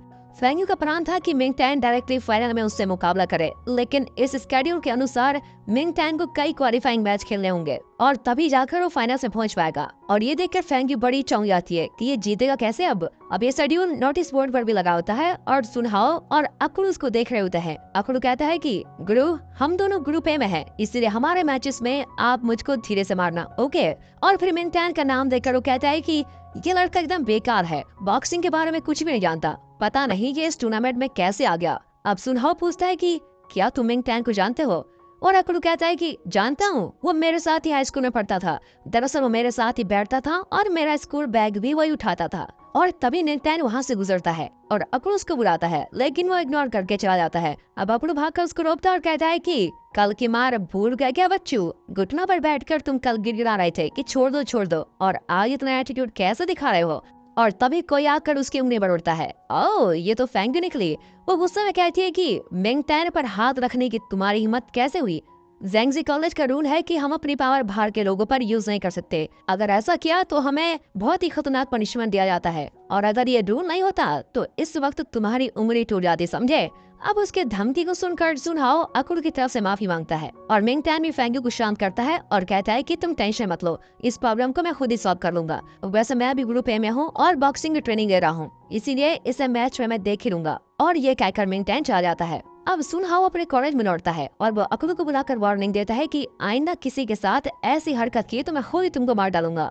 वहाँ मिंग टैन फ्री टाइम में ट्रेनिंग कर रहा होता है, लेकिन वो काम के वक्त भी किसी भारी चीज को उठाकर फिजिकली स्ट्रॉन्ग बन रहा होता है। अब फेंग्यू और फेंग ज़ोहू कार में अपने दादाजी के फ्रेंड से मिलने जा रहे होते हैं। फेंग ज़ोहू ड्राइवर को लंबा रूट लेने को कहता है। अब फेंग्यू पूछती है तो वो कहता है कि दादाजी के फ्रेंड का बेटा तुम्हारी उम्र का है और मुझे तो लगता है कि दादाजी ने तुम्हारे लिए कोई सेटिंग कर रखी है वहाँ पर। अब बताओ कि तुमको वहाँ पर जल्दी जाना है या देर से। अब फेंग्यू को उसकी बात ठीक लगती है और दोनों मिलकर यहाँ जाओ वहाँ जाओ करके ड्राइवर को बड़ा ही कंफ्यूज कर देते हैं और एक ही एरिया में बेचारे को गोल गोल घुमा रहे होते हैं। फिर दूसरी ओर मिंग टैन जिस होटल में काम करता है उसका ऑनर उससे कहता है कि तुम बहुत ही अच्छे लड़के हो और इसीलिए मैंने तुमको यहाँ पर नौकरी भी दी है। आज तुम एक बहुत ही बड़े वीआईपी को सर्व करने वाले हो, इसीलिए जरा ध्यान से करना। और ये कहकर ओनर चला जाता है। हालांकि इसी होटल में फेंग यू और फेंग जोयू उनके दादाजी के फ्रेंड से मिलने आ रहे होते हैं और दोनों के आते ही उनके दादाजी पूछते हैं कि तुमने इतनी देर कहाँ लगा दी, लेकिन उनके फ्रेंड इन दोनों के सपोर्ट में कहते हैं कि दोनों ट्रैफिक में फंस गए होंगे इसलिए लेट हो गई। और फिर वे बातें करने लगते हैं। उनके फ्रेंड अपने बेटे को बताते हैं कि ये फेंग यू है, याद है बचपन में तुम दोनों साथ खेलते थे। उनका बेटा कहता है कि हाँ, हम दोनों एक ही क्लास में बैठा करते थे। मुझे अच्छी तरह याद है कि फेंग यू मुझको बहुत ही पसंद करती थी। अब फेंग यू का वही फ्लैशबैक दिखाते हैं जो वो जिंदगी भर नहीं भूल सकती। बचपन में उसने अपने क्रश को गिफ्ट दिया था, लेकिन उसने बेचारे को पागल मास्टर कहकर सबके सामने इंसल्ट कर दिया था। और वो क्रश कोई और नहीं, यही लड़का है, इसका नाम शिवी है। उसके बचपन की हरकतें याद करके फेंग यू को शिवी से बहुत ही चिढ़न होने लगती है, लेकिन वो कुछ नहीं कह पाती। और फेंग यू समझ जाती है कि उसके दादाजी और उनके फ्रेंड इन दोनों का रिश्ता पक्का करवाना चाहते हैं, इसीलिए वो हवा खाने के बहाने बाहर जाने लगती है। और तब वहाँ पर मिंग टैन को देखकर उसे पता लगता है कि वो इसी होटल में काम करता है, लेकिन वो ऐसे बाहर चली जाती है जैसे वो मिंग टैन को जानती नहीं। फिर मिंग टैन कोई चीज देने बाहर जाता है तो फेंग यू सीढ़ियों पर बैठी कुछ सोच रही होती है। मिंग टैन उसको देखकर वहीं खड़ा रहता है, लेकिन तभी शेबी भी बाहर आ जाता है। अब वो फेंग यू से पूछता है कि क्या सच में तुम मुझको भूल गई? बचपन में हम दोनों कितने क्लोज फ्रेंड्स थे और अगले हफ्ते मेरा बर्थडे है और मैं एक बहुत ही बड़ी पार्टी दे रहा हूँ, उसमें हमारे स्कूल के बहुत सारे फ्रेंड्स आएंगे, क्या तुम भी आओगे? अब फेंग यू कहती है कि एक बार तुम्हारे बर्थडे पर मैंने तुमको गिफ्ट दिया था, लेकिन बदले में तुमने मुझको पादर मास्टर कहकर मेरी इंसल्ट की थी। और अब शेबी रियलाइज करता है कि फेंग यू को सब कुछ याद है। वो कहता है कि मुझे भी तुम पर क्रश था, लेकिन मेरे दोस्त मेरा मजाक न उड़ाए इसलिए मैंने उस दिन तुमको ऐसा कह दिया। और आगे कहता है कि उसको बचपन की नादानी समझकर मुझको प्लीज माफ कर दो। और इस तरह वो फेंग यू को बहुत ही मनाता है, लेकिन वो एक शब्द भी नहीं कह पाती और अंदर चली जाती है। अब ये सब सुनकर मिंग टैन बहुत ही गिल्टी फील करता है, क्योंकि फेंग यू का एटीट्यूड देखकर एक बार उसने भी उसको पागल कहा था। वो रियलाइज करता है कि उस शब्द से फेंग यू को कितना हर्ट हुआ होगा। और तभी शेबी को एक कॉल आता है और वो कहता है कि वो अब भी वैसी है, बिल्कुल पागल, मुझे उससे शादी करने का कोई शौक नहीं है, लेकिन मेरे पापा अपने बिजनेस के लिए ये रिश्ता जोड़ना चाहते हैं, इसलिए मैं कुछ कह नहीं सका। और मिंग टैन यहाँ पर ये सारी बातें सुन लेता है। अब अगले शॉट में सब अंदर खाना खा रहे होते हैं। शेबी फेंग यू की बहुत ही खातिरदारी करने की कोशिश करता है, लेकिन फेंग जोयू कहता है कि ये डिशेस फेंग यू को बिल्कुल भी पसंद नहीं है और इस तरह वो अपनी दीदी को बचा लेता है। फिर शेबी कहता है कि मेरे बर्थडे पार्टी में तुम जरूर आना, वरना तुम्हारे दादाजी मुझको गलत समझेंगे। और इस तरह वो सेंटिमेंटली फेंग यू को लॉक करने की कोशिश करता है। अब इसी बीच मिंग टैन वाइन को ग्लास में डालते हुए गलती से शेबी के ऊपर डाल देता है और वो चिल्लाने लगता है कि क्या तुम देख नहीं सकते, तुम्हारे मैनेजर को अभी बुलाओ, मैं कंपेल करूंगा। अब मैनेजर आकर मिंग टैन को डांट कर भेज देता है और इन लोगों से माफी मांगता है। और अब मौका पाकर फेंग यू भी वहाँ से बच निकलती है। अब बाहर आकर मिंग टैन से पूछती है कि क्या तुमने वो सब मेरे लिए किया था, मेरी वजह से तुम्हारी नौकरी भी गई। तो मिंग टैन कहता है कि ऐसी बात नहीं है, मैंने गलती से उस लड़के पर वाइन गिरा दी थी।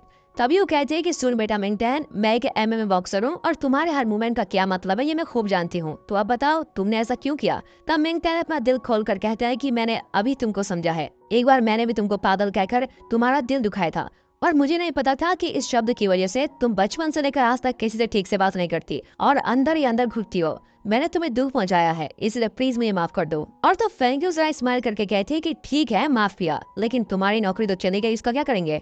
तुम कुछ पैसे रख लो, ये तुम्हारे भाई बहन के काम जरूर आएंगे। मिंग टैन कहता है कि पैसे उनके लिए जरूरी तो है, लेकिन क्या सिर्फ पैसे ही जरूरी है? तुम उनकी फिक्र मत करो, इस प्रॉब्लम को मैं खुद ही सॉल्व कर लूंगा। और ये कहकर मिंग टैन जाने लगता है। एक मिनट रुको यार, पैसे तो तुम नहीं लोगे, लेकिन आज मुझे बचाने के लिए मैं तुमको ट्रीट देना चाहती हूँ। अब मिंग टैन इनकार नहीं कर पाता और फेंग यू को बयनों की नूडल्स शॉप में लेके जाता है। और शॉप को देखकर फेंग यू कहती है कि क्या तुमको ट्रीट के लिए इससे अच्छा होटल नहीं मिला था? मिंग टैन कहता है कि होटल छोटा है, लेकिन यहाँ का टेस्ट बहुत ही अलग है और तुम्हें बहुत ही पसंद आएगा। इतना ही नहीं, ये नूडल शॉप बयनों का है। फिर वो फेंग यू को बयनों की माँ से मिलवाता है। फिर गर्मा गर्म नूडल्स भी आ जाते हैं और मिंग टैन खाने लगता है। अब फेंग यू कंफ्यूज होती है कि वो खाए या ना खाए। इतना सोचे मत, टेस्ट करके तो देखो, फिर तुम और मांगोगे। अब फेंग यू खाने लगती है तो उसको बहुत ही टेस्टी लगता है और तब उसके बाल नूडल्स पर गिर रहे होते हैं और मिंग टैन उन्हें धीरे से हटाता है। और तब दोनों एक दूसरे को देखते हैं और देखते ही रह जाते हैं। फिर अचानक फेंग यू उसको थैंक्स कहती है और मिंग टैन स्माइल करता है। अब एन वक्त पर बयूनो आता है और फेंग यू को देखते ही बड़ा ही एक्साइटेड हो जाता है। आप मेरी शॉप में आई, ओह ये तो मेरा लक है। ये कहकर वो अपनी बकबक शुरू करने लगता है। फिर वो इशारा करके मिंग टैन से पूछता है कि तुम दोनों बाहर भी साथ घूमते हो क्या चक्कर है तुम दोनों का? अब चुप, ऐसा कुछ भी नहीं है। तो फेंगू जरा स्माइल करती है और फिर उसको एक कॉल आता है और कॉल अटेंड करके वो कहती है मुझे जाना होगा, अब बाहर चली जाती है। अब उसके जाने के बाद बयूनो फिर से पूछता है क्या सच में तुम दोनों के बीच कुछ चल रहा है? हाँ, अरे नहीं यार, कितनी बार बताऊं?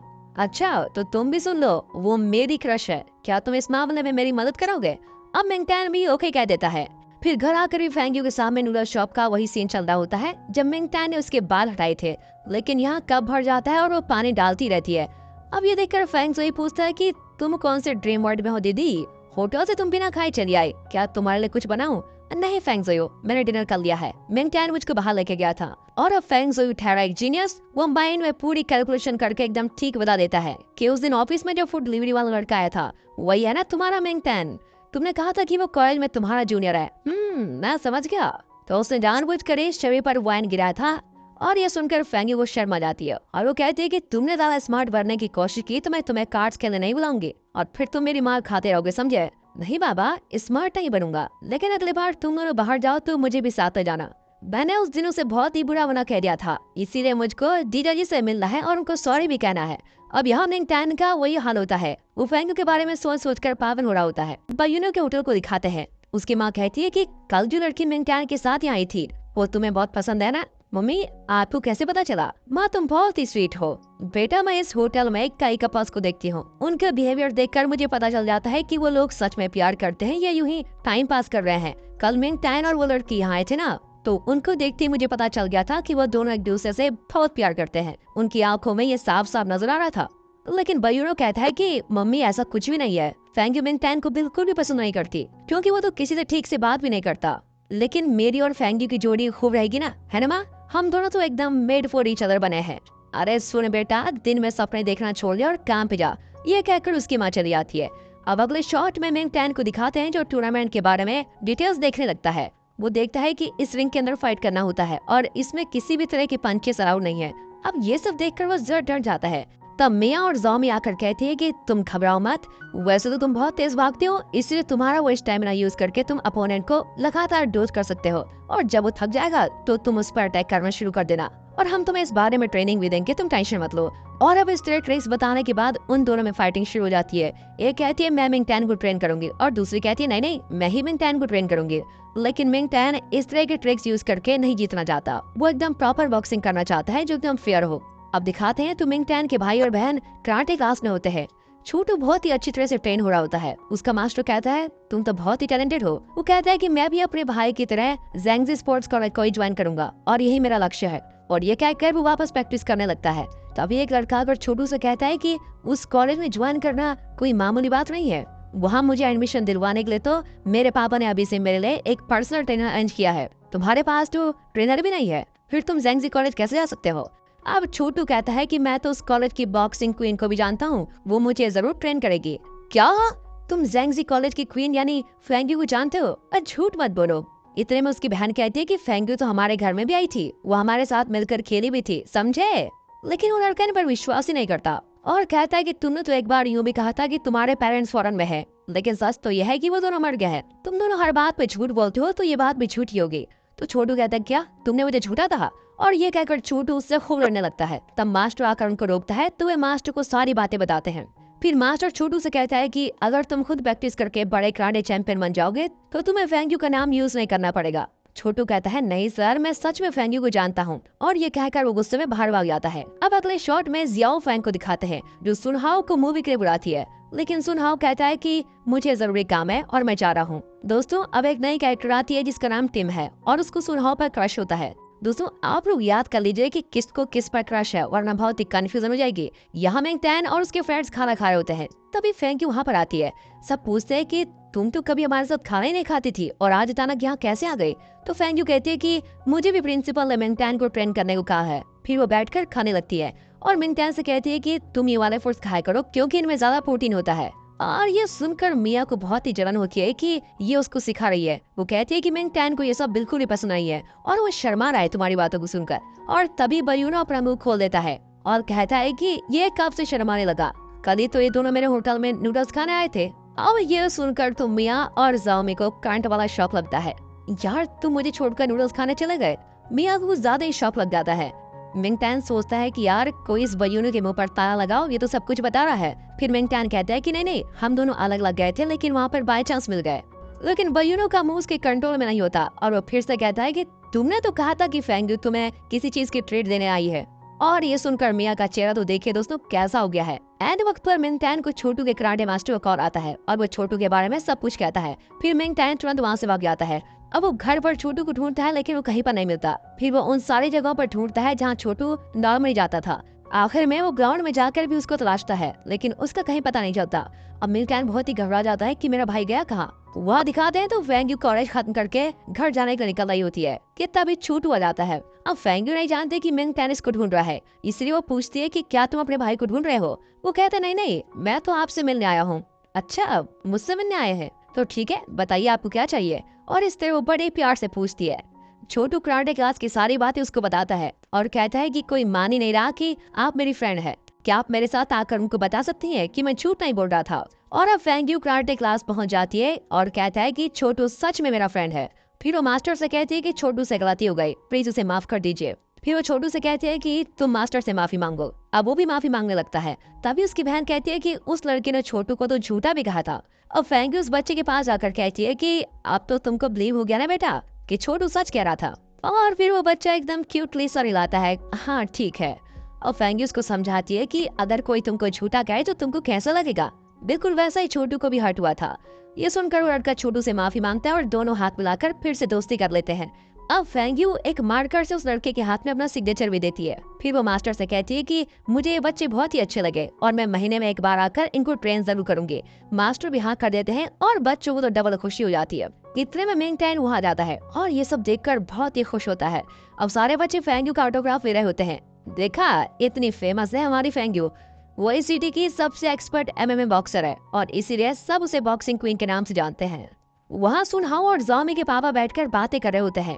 जॉमी के पापा सुनहाओ को अपनी स्पेशल टिप देते हैं जिसको उन्होंने आज तक किसी से भी शेयर नहीं किया था।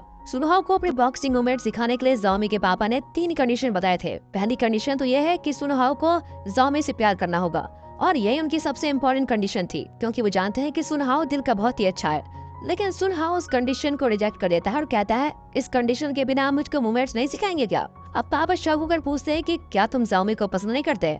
सुनहाओ कहता है कि ऐसी बात नहीं है, एक्चुअली आपके कहने से पहले ही मुझे वो पसंद आ गई थी। और तो फ्लैशबैक में दिखाते हैं कि बहुत दिन पहले सुनहाओ लेट नाइट साइकिलिंग कर रहा था। तब जॉमी जी जान से अपनी प्रैक्टिस कर रही थी और इतनी देर रात सिंसियरली से प्रैक्टिस करते देखकर सुनहाओ बहुत ही इम्प्रेस हो गया था और उस पल से ही वो जॉमी से प्यार करने लगा था। इतना अच्छा और सच्चा लड़का अपनी बेटी के लिए पाकर पापा बहुत ही खुश होते हैं। इतने में जॉमी आकर पूछते हैं कि तुम फिर से पापा से ट्रेनिंग लेने आ गए। ओके पापा, मैं रनिंग प्रैक्टिस के लिए जा रही हूँ। अब उसके पापा सुनहाओ को भी साथ ले जाने के लिए कहते हैं। अब जॉमी ना चाहते में भी सुनहाओ को अपने साथ लेके जाती है। वहाँ मिया मिंग टैन को ढूंढ रही होती है जो अचानक ही कैफेटेरिया से भाग गया था, लेकिन फिर भी उसे तसल्ली होती है कि मिंग टैन अकेला ही कहीं गया होगा और फेंगू उसके साथ नहीं गई होगी। अब उसी वक्त फेंगू और मिंग टैन उसके भाई बहन के साथ घर जा रहे होते हैं। तब वहाँ एक नया हॉट डॉग शॉप खुली होती है जहाँ 100 हॉट डॉग फ्री में दे रहे होते हैं, लेकिन उसके लिए आपको एक गेम खेलकर जीतना होगा। और ये अनाउंसमेंट सुनकर दोनों बच्चे वहाँ भाग जाते हैं क्योंकि हॉट डॉग्स उनका बहुत ही फेवरेट होता है। अब मिंग टैन और फेंगू वहाँ पर जाते हैं। वहाँ लोगों की बहुत भीड़ लगी होती है क्योंकि ऐसे गेम्स तो सभी खेलना चाहते हैं और शॉप ओनर कहती है कि 2 लोगों को मिलकर ये गेम खेलना होगा। दोनों बच्चे हाथ उठाते हैं, लेकिन ओनर कहती है कि ये सिर्फ 18 साल से ऊपर वालों के लिए है। अब इन बच्चों के खातिर मिंग टैन और फेंगू को गेम खेलना पड़ता है। गेम यह है कि एक बाउल में आटा होगा और उसमें कुछ बॉल्स होंगे। इनको फूंक मारकर उन बॉल्स को बाहर निकालना होगा। और अब गेम शुरू होता है और दोनों बॉल के अंदर फूंकने लगते हैं। सारा आटा उनके मुंह पर लग जाता है और बीजीएम भी तेज हो जाता है। और फिर बहुत कोशिश करने के बाद आखिर में वे आखिरी बॉल को बाहर करके गेम जीत जाते हैं और फिर ये हॉट डॉग्स के मजे ले रहे होते हैं। अब वहाँ से निकलकर फेंगू और मिंग टैन एक दूसरे के चेहरे से आटा साफ कर रहे होते हैं और मिंग टैन मन ही मन सोचता है कि ये बाहर से जितनी हार्ड दिखती है दिल से उतनी ही सॉफ्ट है। दोनों बच्चे जूस पी रहे होते हैं। छोटी कहती है कि जल्द ही ये दोनों गर्लफ्रेंड बॉयफ्रेंड बनने वाले हैं। इस पर छोटू को बड़ा ही गुस्सा आ जाता है और वो कहता है कि ऐसा कभी नहीं होगा। फिर वो भागकर उन दोनों के बीच में खड़ा हो जाता है और कहता है कि बॉक्सिंग क्वीन जी, मैं भी ट्रेनिंग दे रहा हूँ और बहुत ही जल्दी बड़ा भी हो जाऊंगा। फिर तो मैं अपने भाई से भी ज्यादा हैंडसम और स्ट्रॉन्ग बन जाऊंगा। अब मिंग टैन उसका मुंह बंद कर देता है, लेकिन फेंगू को बहुत ही हंसी आ जाती है कि कितना क्यूट बच्चा है। अगले शॉट में सुनहाओ और जॉमी रनिंग प्रैक्टिस कर रहे होते हैं। इनका टारगेट है इस पहाड़ के ऊपर जाकर वापस लौटना। सुनहाओ भागने में बहुत ही चैंपियन होता है और ज़ाओमी को पीछे छोड़ ही देता है, लेकिन वो भी हार नहीं मानती और उससे आगे जाती रहती है। अब आखिर दोनों पहाड़ के ऊपर पहुंच जाते हैं। सुनहाओ ज़ाओमी को पानी देता है और वो पूरी बोतल खत्म कर देती है। ज़ाओमी पूछती है कि क्या तुम पापा के साथ डेथ स्ट्राइक वाला मूवमेंट सीख रहे हो? हाँ, सीखने की कोशिश तो कर रहा हूँ। तुम अपने पापा से क्यों नहीं पूछती? अरे पूछा तो था, लेकिन उन्होंने मुझे सिखाने से इनकार कर दिया क्योंकि मुझे गुस्सा बहुत आता है। और पापा सोचते हैं कि अगर मुझे डेथ स्ट्राइक सिखा दिया तो मैं मैच के दौरान अपने अपोनेंट पर उसको यूज करूंगी और उसकी मौत भी हो सकती है, और इसीलिए वो मुझको नहीं सिखा रहे हैं। लेकिन तुम भी गुस्से वाले हो, इसलिए तुम्हें भी पापा नहीं सिखाएंगे। अब इस पर सुनहाओ कहता है कि तुम्हारे पापा मुझको सिखाने के लिए राजी हो गए हैं, और ये सुनकर ज़ाओमी को तो और भी गुस्सा आता है। अब सुनहाओ कहता है कि चलो नीचे चलते हैं। ज़ाओमी कहती है कि अभी अभी तो ऊपर आए और तुम कह रहे हो नीचे चलो, क्या तुम कभी थकते रहे? फिर वो सुनहाओ को जंगल के शॉर्टकट से नीचे लेके जाती है। वो पूछता है क्या तुम रास्ता जानती हो?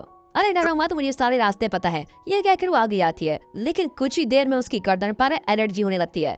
सुनहाओ कहता है कि तुम्हें जरूर किसी इंसेक्ट से एलर्जी है, हमें सीधे रास्ते से जाना चाहिए था। अब हम मिंग-टैन को दिखाते हैं जो बयूनो के होटल में पार्ट टाइम जॉब कर रहा है। तब मिया आती है। दरअसल बयूनो और मिया के बीच एक एग्रीमेंट होता है कि मिंग-टैन को मिया के साथ हुकअप करने में बयूनो मिया की मदद करेगा और बयूनो को फेंग्यू के साथ हुकअप करने में मिया बयूनो की मदद करेगी। आई बात समझ में? इसे कहते हैं गिव एंड टेक पॉलिसी। तब वहाँ अकड़ू आ जाता है और मिंग-टैन के पास जाकर बैठ जाता है। बयूनो और मिया आकर डांटते हैं कि तुम्हारी गुंडागर्दी यहाँ पर नहीं चलेगी। अब अकड़ू कहता है कि मैं तो एक कस्टमर हूँ और मेरा खाना तो मिंग-टैन ही लाएगा। अब इसके बाद बयूनो कुछ कह नहीं पाता। मिंग-टैन भी कह देता है कि इसे मैं संभाल लूंगा, तुम जाकर अपना काम करो। अब अकड़ू मिंग-टैन से टेबल साफ करवाता है। तब मिंग-टैन पूछता है कि आप क्या लेंगे? क्या तुम्हारे पास मेन्यू कार्ड नहीं है? जाओ और मेन्यू कार्ड लाओ। फिर मेन्यू कार्ड देखकर वो हर आइटम को ऑर्डर करने लगता है। जब मिंग-टैन आइटम्स नोट कर लेता है तो अकड़ू कहता है कि वो सब मुझको नहीं चाहिए, और अब मिंग-टैन सब कुछ काट कर दोबारा ऑर्डर लिखता है। और इस तरह वो अकड़ू कई बार करने लगता है और मिंग-टैन को परेशान करते रहता है। इतने में मिया और बयूनो फिर आकर पूछते हैं कि आखिर तुमको चाहिए क्या? अकड़ू अकड़ कर कहता है कि तुम दोनों चले जाओ वरना सारे कस्टमर्स को यहाँ से भगा दूंगा। और फिर भी वो दोनों कुछ कर नहीं पाते। फिर वो अपना ऑर्डर देता है और मिंग-टैन बहुत ही शांत होकर सब कुछ नोट करता है। फिर उसका सारा ऑर्डर लाकर रख देता है। अब अकड़ू कहता है कि है मुझे ये सब नहीं चाहिए और इसका बिल भी मैं नहीं दूंगा, तुम ही पे कर लेना, ठीक है? मैं तो यहाँ तुम्हारी अकड़ कम करने आया था। उस दिन तो तुम बहुत ही भड़क रहे थे ना, असली गेम तो अब शुरू होगा। इस तरह वो मिंग-टैन को टॉर्चर कर रहा होता है। मिया और बयूनो उस पर चिल्लाते हैं और वो कहता है कि ऐसे होटल में तो मैं कभी खाना नहीं खाऊंगा, मैं तो यहाँ मिंग-टैन से बदला लेने आया था। एन वक्त वहाँ पर सुनहाओ आता है और उसको देखते ही अकड़ू के हाथ पैर कांपने लगते हैं। सुनहाओ उसको डांटता है कि मैंने तुमको वार्न किया था कि इस लड़के को परेशान मत करो, फिर भी तुम्हारी इतनी हिम्मत कि उसकी ड्यूटी के टाइम में उसको तंग कर रहे हो। और अब अकड़ू डर के मारे चुप रहता है। चलो चुपचाप मिंग-टैन से माफी मांगो और यहाँ से भाग जाओ। लेकिन मिंग-टैन कहता है कि माफी मांगने की कोई जरूरत नहीं है, ये मुझे अकेला छोड़ दे और कभी मेरे रास्ते में ना आए, यही मेरे लिए काफी है। अब सुनहाओ से डरकर अकड़ू कहता है कि अब मैं तुम्हारे रास्ते में कभी नहीं आऊंगा, और ये कहकर वो चला जाता है। सुनहाओ मिंग-टैन से माफी मांगता है कि मैंने अपने स्टूडेंट को अच्छा बर्ताव करना नहीं सिखाया, लेकिन अब मैं उसकी अच्छे से क्लास लूंगा और वो कभी किसी से इस तरह रौब से बात नहीं करेगा। और मिंग-टैन को अब तसल्ली होती है कि चलो अब इसे छुटकारा मिल गया। तब मिया सुनहाओ से पूछती है कि तुम यहाँ पर क्या कर रहे हो, तुम्हारा कॉलेज तो यहाँ ही नहीं। और तभी ज़ाओमी गर्दन पर खुजलाती वहाँ पर आती है। एक्चुअली उसे यहाँ छोड़ने के लिए ही सुनहाओ यहाँ आया होता है। फिर ज़ाओमी को यहाँ छोड़कर सुनहाओ चला जाता है। फिर होटल का क्लोजिंग टाइम आता है। मिया और ज़ाओमी मिंग-टैन को उसके घर ड्रॉप करने जाते हैं, लेकिन घर पर फेंग्यू को देखकर तीनों चौंक जाते हैं। दरअसल दोनों नटखट बच्चों ने फेंग्यू को अपने घर बुलाया होता है और फिर सब मिलकर डिनर करने बैठते हैं। और खाने में वही हॉट डॉग होते हैं जिन्हें मिंग-टैन और फेंग्यू ने मिलकर जीता था। मिया मिंग-टैन से पूछती है कि इतने सारे हॉट डॉग्स के पैसे कहाँ से आए? और तब मिंग-टैन और फेंग्यू एक दूसरे को ताकने लगते हैं। छोटू कहने जाता है कि ये सब तो हमने गेम में खेलकर जीता है, लेकिन मिंग-टैन तभी उसके मुंह में हॉट डॉग दबा देता है। लेकिन ज़ाओमी और मिया को ऑलरेडी शक हो जाता है कि फेंग्यू और मिंग-टैन ने साथ मिलकर ही इनको जीता होगा। अब मिया छोटू से फिर पूछती है, लेकिन फिर उसके मुंह में हॉट डॉग दबाकर उसको चुप करा दिया जाता है। फिर डिनर करके सभी मिंग-टैन और बच्चों को बाय कहकर चले जाते हैं। तभी मिंग-टैन देखता है कि फेंग्यू अपनी बोतल भूल गई है। मिया जल्दी चले जाती है, लेकिन ज़ाओमी और फेंग्यू धीरे चल रहे होते हैं।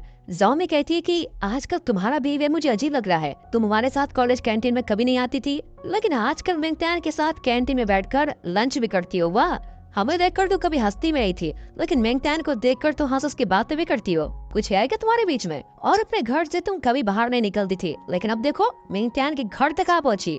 और हॉट डॉग्स खाने थे तो अपने घर पे मंगवा लेती ना, इतने दूर आने की क्या जरूरत थी? क्या तुम उससे प्यार करती हो? अरे बताओ ना, अपने क्लोज फ्रेंड को भी नहीं बताओगे? इसमें फैंग यू कहती है कि अरे वो मेरा जूनियर है, मैं उससे प्यार वगैरह नहीं करती।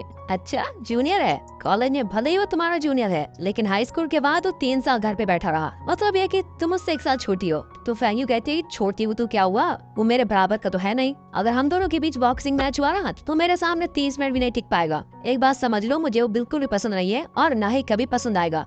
और ये कहकर फैंग यू चली जाती है। अब ये सोचती है कि हाँ शायद मैं ही कंफ्यूज हो गई थी, और ऐसा सोचकर घर चली जाती है। तभी पीछे से स्लो मोशन में दिखाते हैं कि मिंग टैन फैंग यू की बोतल देने आया था और उनकी सारी बातें उसने सुन ली है। अब वो बेचारा बहुत दुखी होता है कि फैंग यू उसके लिए ऐसा कह रही थी।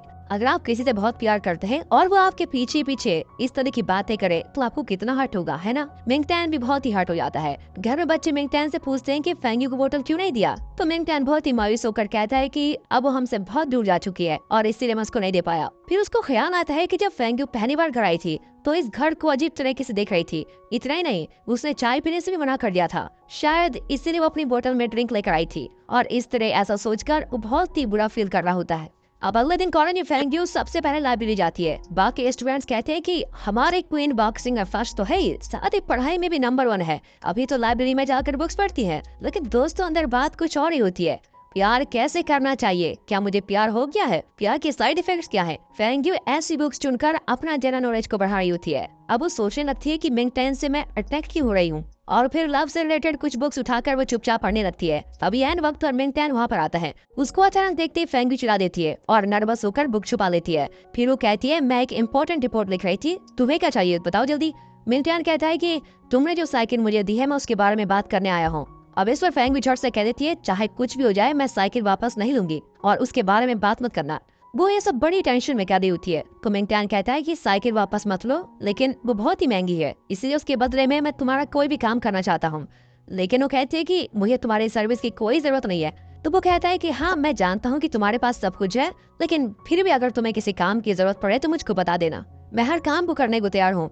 अब ये कहकर मिंग टैन जाने लगता है और फैंग यू उसको देखती रह जाती है। तभी अचानक मिंग टैन मुड़ता है, लेकिन फैंग यू अपना मुंह मोड़ लेती है। दरअसल दोस्तों फैंग यू मिंग टैन से बहुत ही प्यार करती है, लेकिन वो नहीं चाहती कि मिंग टैन ये सब जाने, और इस तरह की कंफ्यूजन में ही वो कभी कभी मिंग टैन से बहुत ही हार्श बिहेव करती है। लेकिन बाद में सोचती है कि मैंने ये सब क्या कह दिया, क्या प्यार में ये सब नॉर्मल है? और दोस्तों मुझे तो नहीं पता, आपको पता है तो कमेंट से बता दीजिए। अब फैंग यू फिर अंदर जाकर बुक्स पढ़ने लगती है और तब उसे मिंग टैन की याद आती रहती है। नूडल शॉप पे मिंग टैन ने धीरे से फैंग यू के बाल हटाए थे और फिर हॉट डॉग गेम खेलने के बाद मिंग टैन ने उसके चेहरे से आटा साफ किया था, और ये सारी बातें उसको याद आती हैं और वो मुस्कुराने भी लगती है। अब मिंग टैन के घर पर एक पार्सल आता है जिसमें एक क्यूट सा केक होता है। छोटू उसको खोलकर खाने वाला होता है कि छोटी मना कर देती है और मिंग टैन को कॉल करती है। मिंग टैन अपने पार्ट टाइम जॉब में होता है। इतने में मिया कॉल करके कहती है कि मैं तुम्हारे घर जा रही हूँ, वहाँ छोटू और छोटी के लिए मैं सुबह खाना बनाने वाले हूँ, तुम भी लौट कर खा लेना। अब मिंग टैन उसको मना करने की कोशिश करता है, लेकिन वो उसको बोलने ही नहीं देती। तभी छोटी भी उसे कॉल कर रही होती है। मिंग टैन मिया की कॉल काटकर छोटी को कॉल करता है, लेकिन उसका कॉल फिर नहीं लगता। अब इतने में मिंग टैन का कस्टमर आता है और वो कॉल कट करके अपने काम में लग जाता है, लेकिन तब तक छोटू केक काटने लगता है। अब कुछ ही देर में मिया खाना बनाने के लिए सारा सामान लेकर मिंग टैन के घर पर पहुंच जाती है। छोटी घबरा कर बाहर आती है और उसको जल्दी अंदर बुलाती है। वहाँ छोटू को केक काटने से फूड पॉइजनिंग हो गई होती है। अब उसको उठाकर मिया तुरंत हॉस्पिटल लेके जाती है। अब मिंग टैन भी हॉस्पिटल पहुंचता है और डॉक्टर बताते हैं कि केक खराब हो गया था, इसीलिए छोटू को फूड पॉइजनिंग हो गई है। लेकिन डरने की बात नहीं है, बस एक दिन हॉस्पिटल में रेस्ट करना होगा। अब मिया मिंग टैन को वो पार्सल दिखाती है जिसमें मिंग टैन का एड्रेस होता है, लेकिन सेंडर का एड्रेस या नाम कुछ भी नहीं होता। तो मिया कहती है कि किसी ने ये जानबूझकर किया है, लेकिन मिंग टैन कहता है कि मैं उस कूरियर ऑफिस में किसी को जानता हूँ, और फिर उसको कॉल करता है। अब यहाँ फैंग यू कॉलेज के बाद अपने भाई फैंग जोयू से मिलने जाती है। उस बिल्डिंग में उसे एक औरत क्रॉस करती है जिसकी आवाज फैंग यू को पहचानी सी लगती है। अब फैंग यू उसको रोक कर कहती है आंटी आप कैसी है, क्या मुझे भूल गई? वो औरत कहती है मैं तो तुमको जानती भी नहीं। और तब फैंग यू कहती है कि अरे मैं अंदाजी के साथ कई बार आपके घर भी आई हूँ, लेकिन वो औरत पहचाने से इनकार कर देती है और जल्दी जल्दी बाहर चली जाती है। तब फैंग जोयू आ जाता है और फैंग यू उसे उस औरत के बारे में बताती है। फिर वो फैंग जोयू को बयूनो के होटल में लेके जाती है और बताती है कि यहाँ का फूड बहुत ही टेस्टी है, तुम्हें पसंद आएगा। तब बयूनो आकर दोनों का स्वागत करता है और फैंग जोयू से भी इंट्रोड्यूस हो जाता है। फिर वो इन दोनों के लिए होटल का सबसे अच्छा डिश लेने जाता है। फिर फैंग यू बताती है कि वो औरत सच में अंकल जी की वाइफ ही है, उन्होंने बहुत अच्छे कपड़े पहन रखे थे, मतलब वो जरूर अच्छी लाइफ जी रही है। लेकिन मैंने तो सुना था कि अंकल जी के गुजर जाने के बाद आंटी सिटी छोड़कर चली गई थी। और लगता है वो यही रहती हैं। अब बयूना उनका डिश लेकर आता है और वो बहुत ही एक्साइटेड होता है। कहता है मैं खुद आपको सर्व करूंगा, मैं आपके लिए कुछ भी करने को तैयार हूँ। अब इस तरह वो मस्का लगा रहा होता है। तब फेंग जोई कहता है कि मेरी तुमसे सिर्फ एक रिक्वेस्ट है, तुम प्लीज जरा चुप हो जाओ और यहाँ से दूर चले जाओ, हम खुद ही खा लेंगे। अब बयूना चुप होकर चला जाता है। यहाँ हॉस्पिटल में मिंग टैन कुरियर ऑफिस वाले उसके फ्रेंड को कॉल करके पूछता है तो वो बताता है कि वो पार्सल अकड़ू नहीं भेजा था। और ये सुनकर मिंग टैन को इतना गुस्सा आता है कि मिया भी डर जाती है और मिंग टैन वहाँ से भाग जाता है। और मिया जानती है कि वह जरूर सुनहाओ के कॉलेज जाकर अकड़ को पीटने वाला है, इसलिए वो मदद के लिए जाओमी को बुलाती है। और जाओमी तुरंत फेंगी को कॉल करके बताती है कि मिंग टैन किसी प्रॉब्लम में फंसने वाला है, तुम जल्दी आओ। अब अगले सीन में मिंग टैन सुनहाओ के कॉलेज पहुंच जाता है और हर तरफ अकड़ को ढूंढता रहता है कि कहाँ मिलेगा। और फिर आखिरकार वो अकड़ू को ढूंढ लेता है और कहता है कि आज मैं तुम्हें जिंदा नहीं छोड़ूंगा। और ये कहकर वो अकड़ू को मारने जाता है, लेकिन सब उसको रोक लेते हैं। लेकिन वो अपना गुस्सा कंट्रोल ही नहीं कर पाता। और तब जियाओ फेंग वहाँ पर आती है और उससे बताती है कि ये जेंगजी कॉलेज का है और टूर्नामेंट में फेंग्यू ने इसे ही अपना अपोनेंट चुना है। अब जियाओ फेंग कहती है कि जेंगजी कॉलेज की होकर यहाँ आने की हिम्मत कैसी हुई तुम्हारी। मिंग टैन कहते हैं कि ये मेरी और अकड़ू की प्रॉब्लम है, तुम पीछे मत बढ़ो।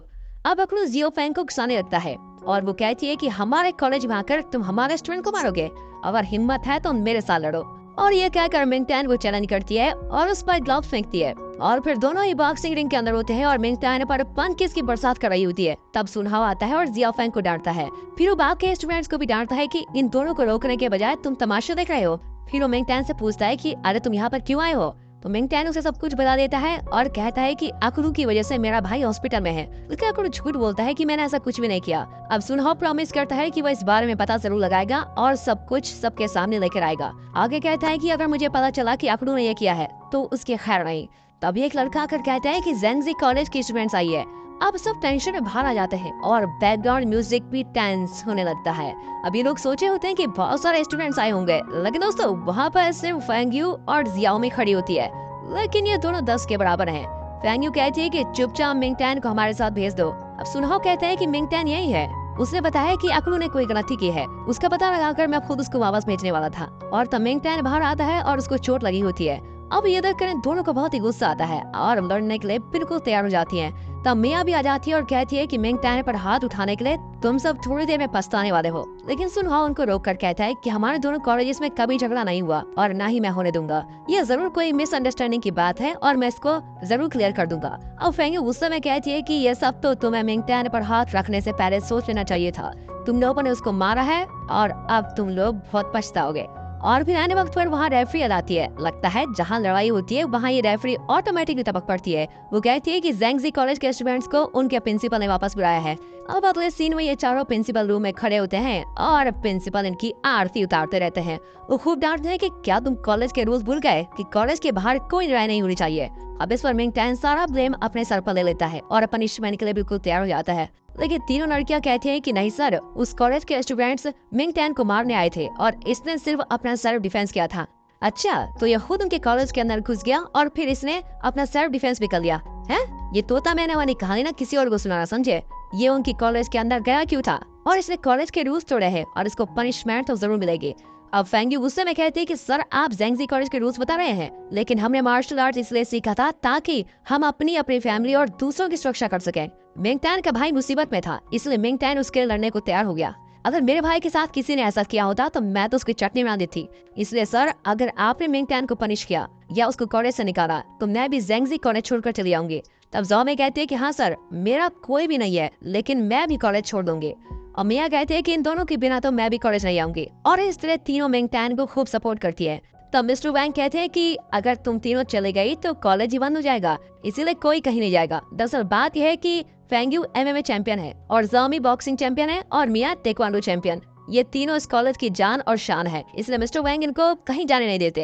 अब प्रिंसिपल जरा सोच विचार करते हैं कि चलो तुम्हें एक और चांस दे देता हूँ और अब की बार जो टूर्नामेंट होगा उससे मिंग टैन का परफॉर्मेंस देखकर ही मैं इस बारे में फैसला करूंगा। फिर वो मिंग टैन से कहते हैं कि ये सीनियर्स तुम्हें कितना सपोर्ट करते हैं, तुम्हारे लिए तो कॉलेज छोड़ने को भी तैयार है, तुम्हें जरूर उनके लिए कुछ करना चाहिए। तो जवाब में मिंग टैन कहता है कि सर आज तक मैं यही सोचता रहा कि ये तीनों सीनियर्स मुझे सिर्फ अपना टाइम पास समझती है, लेकिन मुझे नहीं पता था कि ये लोग तो मेरे लिए इतना कुछ करने को तैयार हो जाएंगे। इसीलिए मैंने फैसला किया है कि इन तीनों के खातिर मैं जी जान से ट्रेनिंग लूंगा और इस टूर्नामेंट में जरूर अच्छा परफॉर्म करूंगा।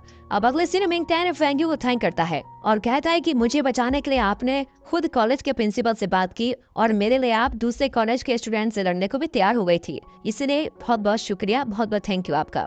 लेकिन हमेशा की तरह फेंग यू को पता नहीं होता कि उसको क्या कहना चाहिए। वो कह देती है कि मैं तुम्हारे लिए ये सब कर रही हूँ, इसका मतलब ये नहीं कि मैं तुमको पसंद करती हूँ। मैं तुम्हारे लिए ये सब इसलिए कर रही हूँ क्योंकि तुम इस कॉलेज के एक स्पेशल स्टूडेंट हो। अब मिंगटैन कहता है कि मैं ये कभी नहीं सोचूंगा कि आप मुझको पसंद करेंगी, लेकिन थैंक्स फॉर एवरीथिंग, और ये कहकर वो चला जाता है। उसके जाने के बाद फेंग यू को उसकी आखिरी बात खटकती है कि उसने ऐसा क्यों कहा कि वो मेरे बारे में ऐसा कभी नहीं सोचेगा, और अब वो खुद को कोसने लगती है कि शायद मैं ही उसको चाहती हूँ, वो मेरे बारे में ऐसा नहीं सोचता।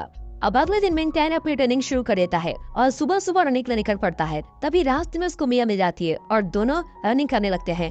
मिया ने शुरू से अब तक उसके लिए जो किया था उसके बारे में सोचकर मिंगटैन बहुत ही खुश होता है। अब कुछ दूर पर जामी भी उनको ज्वाइन कर लेती है, तो मिंगटैन को याद आता है कि पहले दिन से अब तक जामी ने उसके लिए बहुत कुछ किया है। आगे फेंग यू मिलती है और वो भी इनको ज्वाइन करती है और उसने हर कदम पर मिंगटैन के लिए बहुत कुछ किया था। ये सब सोचकर मिंगटैन इनके बीच बहुत ही अच्छा फील करता है और इस तरह मिंगटैन की ट्रेनिंग शुरू हो जाती है। अब ट्रेनिंग के पहले दिन जामी मिंगटैन को बॉक्सिंग ग्लव देती है और रिंग के अंदर खड़ा कर देती है। फिर उस पर धड़ाधड़ पंचेस उतारती है और वो डर के मारे अपनी आंखें बंद कर लेता है। फिर जामी उसे आंखें खुला रखने को कहती है और फिर से पंचेस करने लगती है। अब मिंगटैन फिर आंखें बंद कर लेता है। जामी बताती है कि तुम्हें हमेशा अपनी आंखें खुली रखनी चाहिए और अपोनेंट के मूव्स पर ध्यान देना चाहिए। अभी तो तुम डिफेंस कर पाओगे, और हाँ एक बात याद रखना, और जैसे मौका मिले तो तुरंत उस पर अटैक भी कर देना। फिर वो मिया से कहती है कि अंदर आ जाओ, हम दोनों इसे डेमो दिखाएंगे। और मिया इसी मौके का इंतजार कर रही थी और खुशी खुशी अंदर आकर सच में जामी को अटैक करने लगती है। अब जामी खूब डिफेंड करती है और कहती है कि ये डेमो है मेरी जान, आराम से, लेकिन तुम तो मुझको सच में अटैक कर रही हो। तो वो कहती है कि हाँ यार, रियल अटैक करूंगी तभी तो मिंगटैन ठीक से सीख पाएगा। और इसके बाद फिर मिंगटैन को ट्रेन करती है और उसे पंच पे पंच मारती जाती है। अब अगले शॉट में ज़ैंगजी कॉलेज के प्रिंसिपल को दिखाते हैं, जो सुनहाओ कॉलेज के प्रिंसिपल से मिलते हैं और बातें करने लगते हैं। सुनहाओ के कॉलेज प्रिंसिपल एक पावरफुल मूव करते हैं जिससे हवा उनकी कंट्रोल में आ जाती है। फिर वो हवा से ज़ैंगजी के प्रिंसिपल को अटैक करते हैं, लेकिन हमारा प्रिंसिपल उसे बड़ी आसानी से रोक लेते हैं और कहते हैं कि लगता है तुम्हारे मूवमेंट में वो दम नहीं रहा। प्रिंसिपल बनने के बाद क्या तुमने प्रैक्टिस को छोड़ दिया है? नहीं, ऐसी बात नहीं है, मुझे तो लगता है मास्टर ने आपको मुझसे बेहतर ट्रेन किया है। और अब हमें पता चलता है कि इन दोनों प्रिंसिपल्स ने एक ही मास्टर से ये मार्शल आर्ट सीखी थी और इनमें से ज़ैंगजी के प्रिंसिपल सीनियर हैं। अब वो कहते हैं कि आपकी कॉलेज स्टूडेंट्स हर बात पे लड़ने लगते हैं, क्या आपने उनको कॉलेज के रूल्स के बारे में नहीं बताया? तो ये कहकर वो फिर से वही मूवमेंट करते हैं और इस बार भी हमारे प्रिंसिपल आसानी से उसको टैकल कर देते हैं और कहते हैं कि मेरे स्टूडेंट्स की कोई गलती नहीं है, आपके स्टूडेंट्स ने उनको उकसाया होगा, चलिए इन बातों को यहीं छोड़ देते हैं। और ये कहकर वो एक नया मूवमेंट करते हैं जिससे दूसरे प्रिंसिपल एकदम कांपने लगते हैं। और फिर हमें दिखाते हैं कि दोनों प्रिंसिपल्स बिल्कुल लड़ने के लिए तैयार पोज में खड़े जाते हैं, लेकिन हमारे प्रिंसिपल कहते हैं कि हमें इस तरह नहीं लड़ना चाहिए, बल्कि हमारे स्टूडेंट्स को ये सीख देनी चाहिए कि वो मिलजुल कर रहें और एक दूसरे के साथ अपने स्किल्स को शेयर करें। दूसरे प्रिंसिपल को भी ये बात ठीक लगती है और वो मान जाता है। अब अगले शॉट में दिखाते हैं कि मिंगटैन अब तक जामी से मार खा रहा है, लेकिन मार खाते खाते वो अचानक डिफेंस करने लगता है। अब ये देखकर जामी और मिया दोनों चौंक जाती है, वाह तुम तो बहुत जल्दी सीख गए यार। और ये कहकर दोनों खुश होती हैं।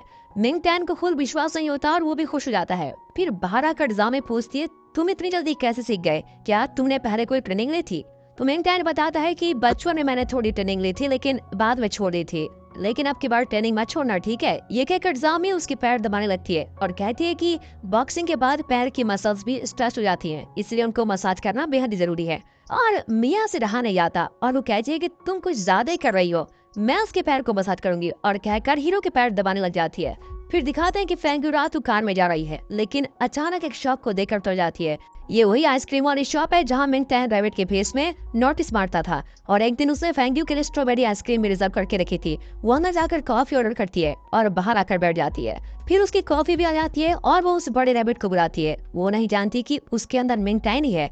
मिंगटैन घबरा जाता है कि कहीं इसको पता तो नहीं चल गया, और वो पास आता है तो फेंग यू बताती है कि उस दिन तुमने मेरे लिए आइसक्रीम रिजर्व करके रखी थी, इसीलिए आज मैंने तुम्हारे लिए कॉफी मंगवाई है। इतना ही नहीं, बचपन में मेरे पास एक रैबिट की गुड़िया थी जो मुझको बहुत ही प्यारी थी, तुम बिल्कुल उस गुड़िया की तरह दिखते हो। और मैं नहीं जानती कि इस रैबिट के मास्क के अंदर कौन है, और ये भी नहीं जानती कि तुम बोल भी सकते हो या नहीं।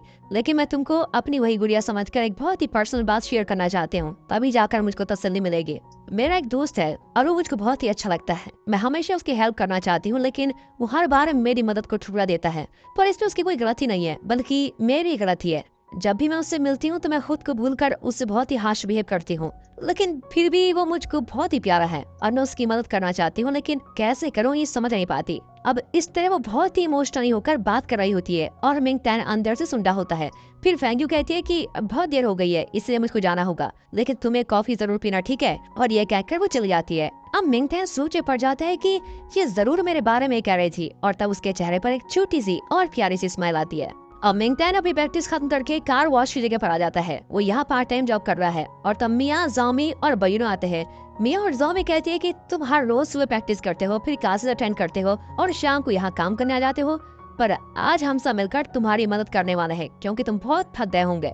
बयूनो कहता है कि यार मैं भी रोज प्रैक्टिस करता हूँ और शाम को अपने होटल में काम करता हूँ, क्या तुम दोनों मेरी मदद नहीं करोगे? इस पर मिया उसके पैर को अपने पैर से तेज दबाकर पूछती है, क्या कहा तुमने? खैर क्या कहा?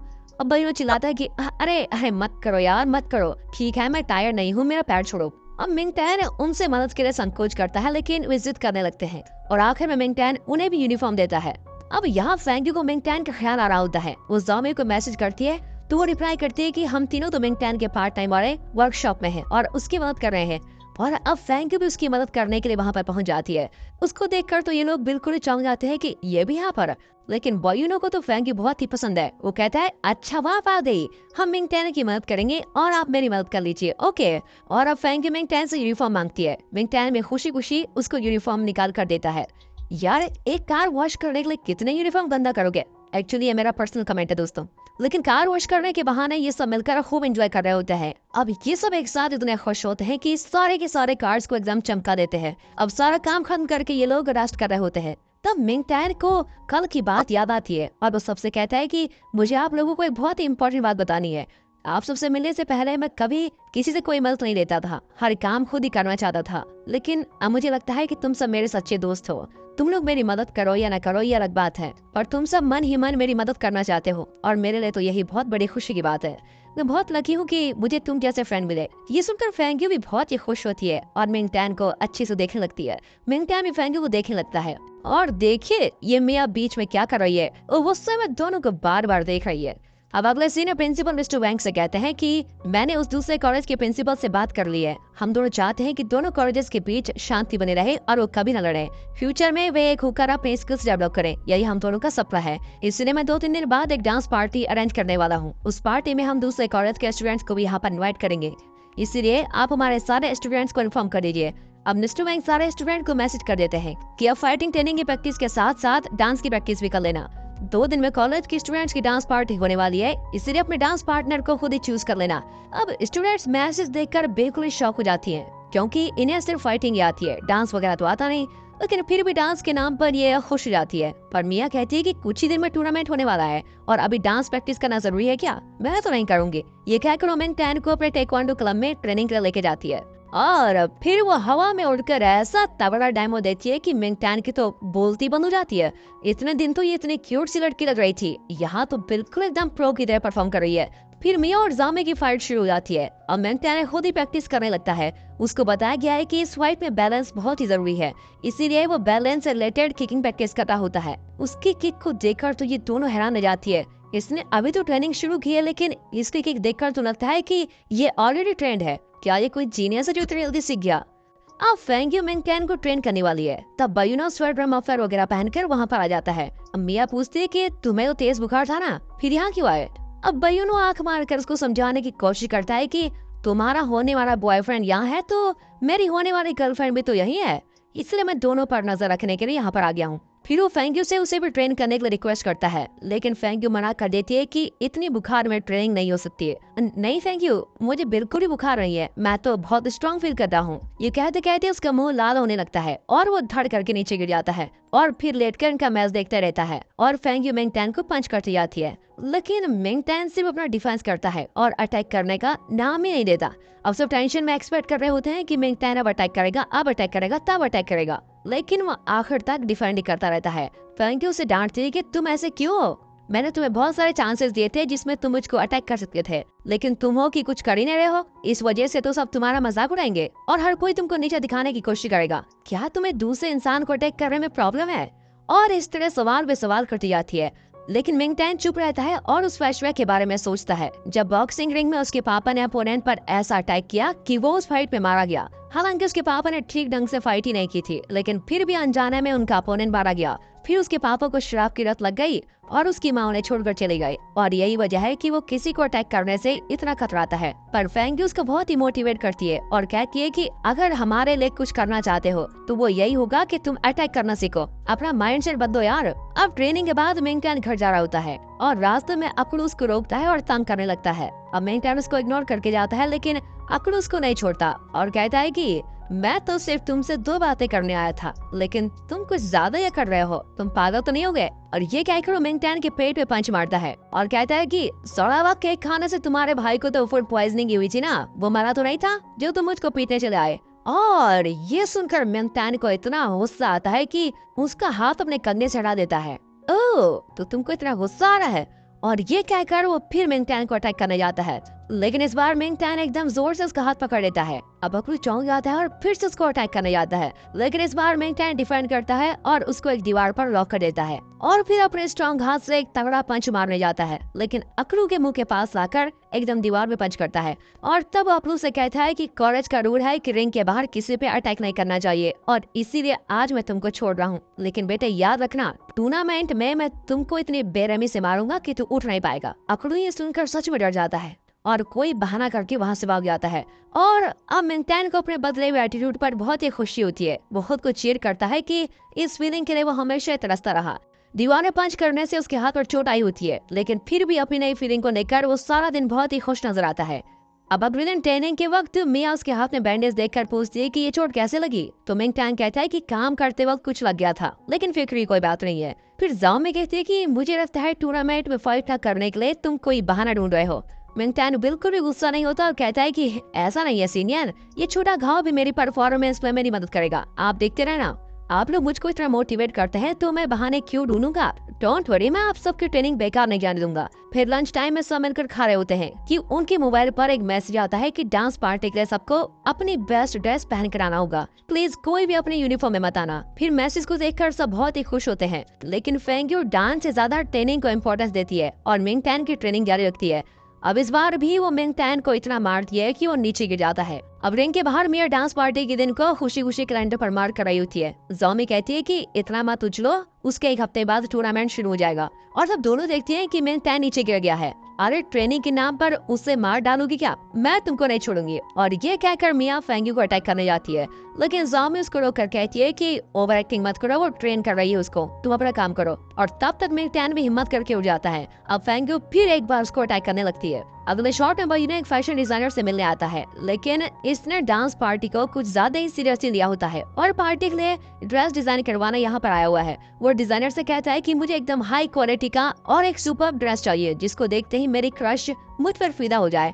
वो बयूरों को फेदर से बना हुआ एक ड्रेस दिखाकर कहता है कि इस ड्रेस में तो तुम बिल्कुल रॉयल फैमिली के लगोगे। अब बयूरो कहता है कि मुझे कोई रॉयल नहीं बनना, मुझे ऐसी ड्रेस दिखाओ जिसमें मैं हैंडसम लगूं।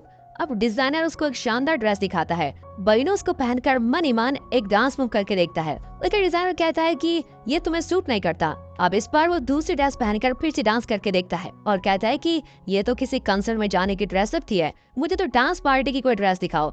और अब की बार डिटेक्टिव जैसी ड्रेस पहनकर वो फिर डिजाइनर को डांटता है और कहता है कि मुझे कोई ऐसी ड्रेस दिखाओ जो आज तक किसी ने नहीं पहनी हो। और जब डिजाइनर अगली ड्रेस दिखाता है तो बयूरो खुशी से पागल हो जाता है। फिलहाल तो हमें वो ड्रेस नहीं दिखाते हैं, लगता है डांस पार्टी में पता चलेगा।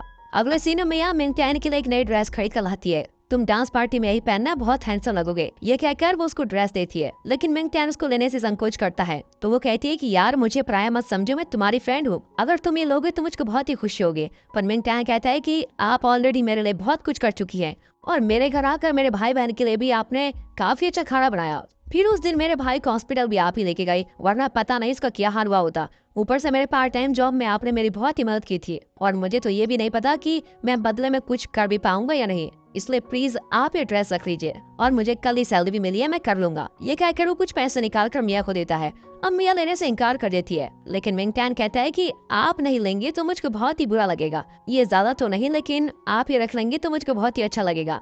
अब ये सुनकर मिया को लेना ही पड़ता है, क्योंकि वो किसी भी हालत में मिंग टैन को हर्ट नहीं करना चाहती। अब मिंग टैन को खुशी होती है और वो वहाँ से चला जाता है। अब उसे प्रिंसिपल का मैसेज आता है और वो तुरंत उनसे मिलने जाता है। वहाँ प्रिंसिपल सर एकदम टिप टॉप कोट सूट में रेडी खड़े होते हैं और पूछते हैं कि मैं कैसा लग रहा हूँ। उस पास वाले कॉलेज के प्रिंसिपल से तो अच्छा लग रहा हूँ ना। अब मिंग टैन कंफ्यूज होता है कि क्या इन्होंने ये पूछने के लिए मुझको यहाँ पर बुलाया, वाह। लेकिन वो कहता है कि सर आप तो बहुत ही हैंडसम लग रहे हो। फिर वो पूछते हैं कि तुम कौन सी ड्रेस पहनने वाले हो। सर मेरे पास ऐसी अच्छी ड्रेस तो है नहीं, ऊपर से कुछ दिन में टूर्नामेंट भी होने वाला है, इसलिए मुझे उसकी प्रैक्टिस करनी है, डांस पार्टी में मैं नहीं आना चाहता। अब प्रिंसिपल शॉक होकर कहते हैं कि ये डांस पार्टी तुम्हारी वजह से तो हो रही है, इसलिए तुम्हें इसमें जरूर आना पड़ेगा। मैं जानता हूँ तुम्हारे पास इस तरह की ड्रेस नहीं होगी, इसलिए मैंने तुम्हारे लिए एक नई ड्रेस बनवाई है। अब ये सुनकर मिंग टैन को बहुत ही खुशी होती है और अपने प्रिंसिपल के लिए उसके दिन में बहुत ही इज्जत बढ़ जाती है। फिर डांस पार्टी का दिन आता है और हर तरफ जोर शोर से तैयारियां चल रही होती है, सब अपना अपना मेकअप कर रही होती है। मिया ने बहुत ही अच्छा मेकअप किया होता है और बाकी लड़कियां उससे उसकी खूबसूरती का राज पूछती रहती हैं। इस पर वो कहती है कि मैंने तो बहुत ही कम मेकअप लगाया है, बाकी तो मेरी नेचुरल ब्यूटी है। फिर वो मुड़कर ज़ौमे को देखती है तो वो बहुत ही डर जाती है। इसको देखकर तो सच में हमें भी डर लग रहा है, आज तक ज़ौमे ने कभी मेकअप नहीं किया होता है। अब मिया कहती है कि तुम डांस पार्टी जा रही हो या फिर हॉरर फिल्म की एक्टिंग करने वाली हो, इस तरह तो तुम दूसरे कॉलेज के स्टूडेंट्स को टूर्नामेंट से पहले हरा दोगी। और ये कहकर ज़ौमे की मदद करने लगती है और तब प्रिंसिपल और मिस्टर वैंग उनकी क्लास में आते हैं। प्रिंसिपल कहते हैं कि अच्छा हुआ हमने डांस पार्टी अरेंज की, वरना ये लड़कियां तो भूल ही गई थी कि ये लड़कियां हैं। इस पर मिस्टर वैंग को बहुत ही रोना आता है। प्रिंसिपल उन्हें शांत करते हैं और कहते हैं इतने इमोशनल मत हो मिस्टर वैंग। फिर मिस्टर वैंग कहते हैं कि वो बात नहीं है सर, मुझे तो इस लड़की ज़ौमे की फिक्र हो रही है, देखिए उसने अपना क्या हाल बना लिया है। ठीक है मिस्टर वैंग, शांत हो जाइए, सब कुछ ठीक हो जाएगा। अब डांस पार्टी शुरू होने वाली है। प्रिंसिपल स्टूडेंट्स को बताते हैं कि कुछ देर में पास के कॉलेज से स्टूडेंट्स यहाँ पर आ जाएंगे, उनका स्वागत करने के लिए सब तैयार रहना और मिस्टर वैंग आप स्टूडेंट्स का ध्यान रखना। ये कहकर प्रिंसिपल चले जाते हैं और मिस्टर वैंग तलवार की तरह अपना मेटल डिटेक्टर निकालते हैं और कहते हैं कि ये एक मार्शल आर्ट कॉलेज है, इसलिए हम नहीं चाहते कि कोई भी किसी तरह का वेपन अंदर लेके जाए, इसीलिए सबको स्कैन करके ही अंदर जाना पड़ेगा। अब स्कैनिंग होने लगती है और 2 स्टूडेंट्स के अंदर जाते ही अलार्म बजने लगता है। एक लड़की के पास तलवार होती है तो मिस्टर वैंग पूछते हैं कि अरे ये किस खुशी में लेके जा रही हो। वो बताते हैं कि सर ये मेरा डांस पार्टनर है। अब मिस्टर वैंग कहते हैं कि वाह ये डांस पार्टनर है, अरे कब सुधरोगी तुम। फिर वो तलवार को ले लेते हैं। दूसरी लड़की के पास एक अलग ही वेपन होता है तो मिस्टर वैंग के पूछने पर वो बताती है कि सर डांस के बीच में जब भी टाइम मिलेगा तो मैं टूर्नामेंट के लिए प्रैक्टिस करना चाहती हूँ, इसीलिए इसको लेकर आई हूँ। अरे ये लड़कियां तो मेरी जान लेकर रहेंगी। ये सोचकर वो सभी के वेपन छीनने लगता है। अब पार्टी की शान सबकी जान मिया वहाँ पर आती है और वो इतने क्यूट दिखती है कि सबकी नजर उसी पर होती है, लेकिन वो पंच करने का एक वेपन भी हाई होती है। अरे तुम्हें क्या अलग से बताना पड़ेगा, ये कहकर मिस्टर वैंग उसे भी छीन लेते हैं। अब एक एक करके लड़की अंदर आने लगती है और इनके पास जो वेपन्स बरामद हुए हैं इनको देखकर तो लगता है कि ये लोग डांस करने नहीं बल्कि पास के कॉलेज स्टूडेंट को खत्म करने आई है। फिर कुछ ही देर में दूसरे कॉलेज से भी स्टूडेंट्स और उनके प्रिंसिपल आने लगते हैं। अब ये सब उनका स्वागत करते हैं। तब ज़ौमी आती है। मिस्टर वैंग तंग आकर कहते हैं कि कम से कम आज तो लड़की वाली ड्रेस पहले थी। ज़ौमी कहती है कि सर मुझे तो यही अच्छा लगा, इसमें बुरा क्या है, और ये कहकर अंदर चली जाती है। तब बयूनो आता है, उसने बैंड मास्टर जैसी ड्रेस पहनी होती है। अरे यार यही ड्रेस लेने तुम फैशन डिजाइनर के पास गए थे क्या। लेकिन सभी लड़कियां उसको देखने लगती है और अंदर आकर वो मिया से पूछता है कि हाँ मैं कैसे लग रहा हूँ। हाँ हमेशा की तरह आज भी तुम चौकड़ी लग रहे हो। और तब फेंग्यू की एंट्री होती है। उसने एक बहुत ही अच्छी ब्लैक ड्रेस पहनी होती है। अब तीनों मिंग टैन की राह देख रही होती है। फिर ऑडिटोरियम में दोनों कॉलेजेस के प्रिंसिपल स्पीच देते हैं कि दोनों कॉलेज के स्टूडेंट्स को आपस में फ्रेंड्स की तरह रहना चाहिए। आप लोगों की दोस्ती के लिए ही हमने ये डांस पार्टी रखी है, इसीलिए सब मिलकर आज की शाम इस पार्टी को खूब एंजॉय करो। अब इसके बाद लाइट्स ऑफ और डिस्को लाइट्स ऑन कर दिए जाते हैं। इतने में लव सॉन्ग बजने लगते हैं और सब डांस में मस्त हो जाते हैं। तब मिंग टैन अंदर आता है और सब उसको ही देख रहे होते हैं। कोट सूट में बहुत ही हैंडसम लग रहा होता है। मिया और जाओमी कहती है कि हमें लगा तुम आओगे नहीं। तो मिंग टैन कहता है कि मुझे भी ऐसा ही लग रहा था, लेकिन प्रिंसिपल सर ने मुझको पर्सनली बुलाकर यहाँ आने को कहा था। उन्होंने मुझे ड्रेस भी दिलवाई थी। अब मिया उसका हाथ छोड़ने का नाम ही नहीं लेती। चलो हम दोनों डांस करते हैं, ये कहकर वो मिंग टैन को अपने साथ बुलाती है, लेकिन वो कहता है कि मुझको तो डांस ही नहीं आता। अब इसी बीच जाओमी फेंग्यू की फीलिंग समझ आती है और मिया को खींचकर दूर लेके जाती है। इतने में बयूनो उन दोनों को डांस करने लेके जाता है। अब मिंग टैन और फेंग्यू एक दूसरे को देखकर बड़ी अच्छी स्माइल करते हैं और इस तरह बाकी लोग डांस पार्टी खूब एंजॉय कर रहे होते हैं। फिर कुछ ही देर में मिंग टैन एक और जाकर खड़ा हो जाता है और फेंग्यू भी अब अकेली खड़ी रहती है। तो मिंग टैन को अकेला खड़ा देखकर मिया उसके साथ डांस करने के लिए भाग जाती है और जाओमी फेंग्यू को इशारा करती है कि तुम यहाँ खड़ी खड़ी क्या कर रही हो, मिंग टैन के पास जाओ। लेकिन फेंग्यू शर्मा कर वहीं खड़ी रहती है। हे भगवान, इसका सारा काम मुझे करना पड़ेगा, ये कहकर जाओमी फिर से मिया को मिंग टैन से अलग करके लेके जाती है। अब एक और फेंग्यू तरह सा होती है कि ये मुझे डांस करने क्यों नहीं बुला रहा, और वहाँ मिंग टैन भी इसी कंफ्यूजन में होता है। और तो मिंग टैन के पास दो स्टूडेंट्स बातें करते हैं कि मैं फेंग्यू को डांस करने के लिए इनवाइट करना चाहता हूँ। दूसरा कहता है कि तुम कहोगे तो आ जाएगी क्या, वो किसी के साथ डांस नहीं करना चाहती, तभी तो अकेली खड़ी है। और इनकी बातें सुनकर मिंग टैन को लगता है कि अगर वो फेंग्यू को बुलाएगा तो वो जरूर मना कर देगी। और इस तरह फेंग्यू और मिंग टैन एक दूसरे के बारे में ये सोचकर खड़े रहते हैं। दूसरी ओर जियाओ फेंग जाओमी को चिढ़ाती है कि इस तरह बॉयज की ड्रेस पहनोगी तो कौन तुम्हारा पार्टनर बनेगा। अब जाओमी कहती है कि गर्ल्स ड्रेस में तुमने कौन सा तीर मान लिया, तुम भी तो अकेले घूम रही हो। अब जियो फेंग शर्त लगाती है कि हम दोनों यहीं वेट करेंगे और देखते हैं कि सबसे पहले किसको पार्टनर मिलता है। ओह ये बात है, तो मैं भी चैलेंज के लिए तैयार हूँ। और ये कहकर जाओमी भी उसके पास खड़ी हो जाती है। अब जियो फेंग सोचने लगती है कि अगर पता होता कि ये नौबत आने वाली है तो मैं अपने साथ दो जूनियर्स बॉयज को जरूर लेके आती। और जाओमी भी सोचती है कि कोई लड़का आ जाए यार, मेरी लाज बच जाए बस। और तब वहाँ पर सुनहाव आता है और स्माइल करके जाओमी को डांस के लिए इनवाइट करता है। जियो फेंग चलकर राह हो जाती है। तभी जाओमी सुनहाव को कहती है कि हाँ क्यों नहीं, मैं तो सारी रात तुम्हारे साथ डांस करने को तैयार हूँ। और इस तरह जियो फेंग को चिढ़ाकर वो सुनहाव के साथ चली जाती है। फिर वो दोनों डांस करने लगते हैं और तभी पास खड़ा एक लड़का सुनहाव से पूछता है कि गुरु क्या आपको कोई लड़की नहीं मिली जो आप इस लड़के के साथ डांस कर रहे हैं। और ये सुनकर तो जाओमी भड़क जाती है और उस पर चिल्लाने लगती है कि मैं क्या तुमको लड़का दिखती हूँ, हैं? चुपचाप अपना डांस कर ले वरना चलने के लिए भी पैर नहीं बचेंगे, समझ ले। और इससे सुनकर वो चुप हो जाता है। इस पर सुनहाव को हंसी आ जाती है तो वो कहती है कि और तुम क्या हंस रहे हो, क्या मैं सच में लड़का लगती हूँ? सुनहाव कहता है कि शायद दूसरे लोग ऐसा सोचते हैं, लेकिन मुझे तो लग रहा है कि मेरे साथ एक एंजल डांस कर रही है।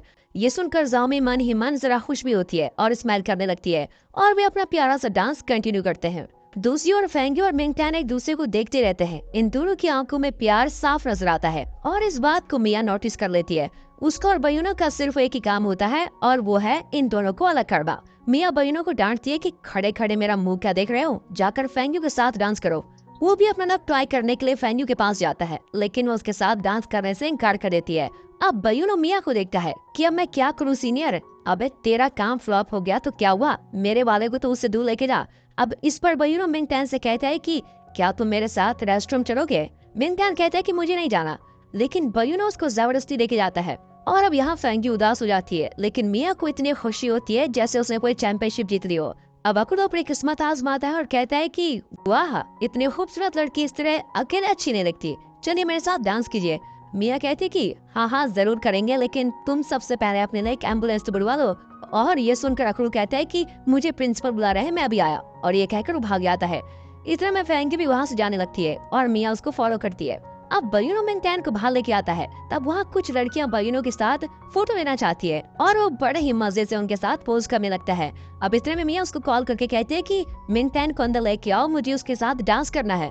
लेकिन इतने में फेंग्यू गायब भी हो जाती है। अरे अब ये कहाँ मर गई, ये सोचकर मिया का बहुत ही बुरा हाल हो रहा होता है। अब वहाँ मिंग टैन भी कहीं नजर नहीं आता। बयूनो परेशान हो जाता है क्योंकि अगर मिया को पता चल गया कि हीरो उसके साथ नहीं है तो बयूनो को काट खाएगी। अब पता चलता है कि मिंग टैन एक पेड़ के पास खड़ा है और तो फेंग्यू वहाँ कर पूछती है कि तुम यहाँ पर क्या कर रहे हो।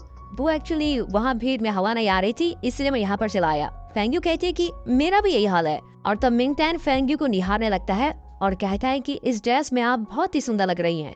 फेंग्यू कहती है कि थैंक यू, तुम भी बहुत हैंडसम लग रहे हो। इस ड्रेस में तुमको देखकर लगता है जैसे तुम बहुत ही अच्छा डांस कर सकते हो। अब हीरो कहता है लेकिन मुझे तो डांस करना बिल्कुल आता भी नहीं है। अरे डांस करना कोई रॉकेट साइंस थोड़ी है, जैसे तुम फाइट में मूवमेंट्स करते हो वैसे डांस में भी मूवमेंट्स ठीक से करोगे तो तुम जैसा डांसर कोई नहीं होगा। अब मिंगटन एकदम धीमी आवाज में जरा घबरा कर पूछता है, तो क्या आप मुझको डांस सिखाएंगी? और फिर फेंग्यू स्माइल करके मिंगटन के शोल्डर पर हाथ रखती है और उसका हाथ अपनी कमर पर रखकर स्टेप बाय स्टेप उसको डांस सिखाने लगती है। और यहाँ मिंगटन की धड़कनें बिल्कुल डबल हो जाती है और फिर थोड़ी देर दोनों डांस करते हैं। और दोस्तों, बैकग्राउंड म्यूजिक का तो पूछे ही मत, सुपर लव वाली फीलिंग वाला म्यूजिक बज रहा होता है। अब यहाँ पर मिया बयूनो की खबर लेती है कि तुमने मिंगटन को कहाँ मिस कर दिया? कहीं वो और फेंग्यू मिलकर डांस तो नहीं कर रहे हैं? अरे एक काम भी ठीक से नहीं कर सकते तुम? अरे आपने कौन सा ढंग का काम कर लिया है सीनियर? आपने भी तो फेंग्यू को मिस कर दिया। मैं किसके साथ डांस करूंगा? क्यों ना आप और मैं डांस करे? और मिया फिर डांटती है कि मैं क्या तुम्हारे साथ डांस करने के लिए आई थी? और तब इस पर बयूनो मिंगटन जैसा एक मास्क पहनकर आता है और कहता है कि अब तो आप मेरे साथ डांस करेंगी ना? और फिर मिंगटन का चेहरा देखकर मिया बहुत ही खुश होकर उसके साथ डांस करने लगती है। लेकिन वो जब भी अपना फेस दिखाता है तो मिया डांटती है कि अरे ये अपना फेस हटाओ यार, उसी का फेस रहने दो, मजा आता है। और इस पर वो मुड़कर डांस करने लगते हैं। अब इस तरह ये दोनों एकदम क्यूट डांस करने लगते हैं। अब इन दोनों को देखकर जाओमी और सुनहाओ कहते हैं कि इन दोनों की जोड़ी बहुत ही अच्छी लग रही है। दूसरी ओर फेंग्यू और मिंगटन डांस कर चुके हैं और फेंग्यू मिंगटन को अपने घर लेके भी आई है। अब क्योंकि कुछ दिनों में टूर्नामेंट स्टार्ट होने वाला है, इसीलिए वो उसको डिफरेंट फाइट मूवमेंट समझाती है।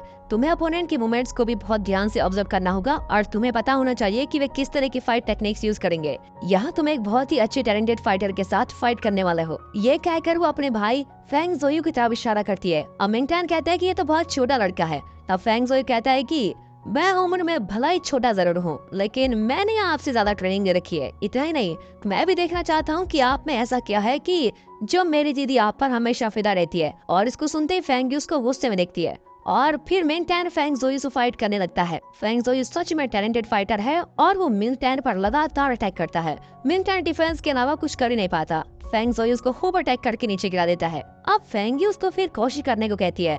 मिंगटन वैसा ही करता है और दोनों फाइट करने लगते हैं।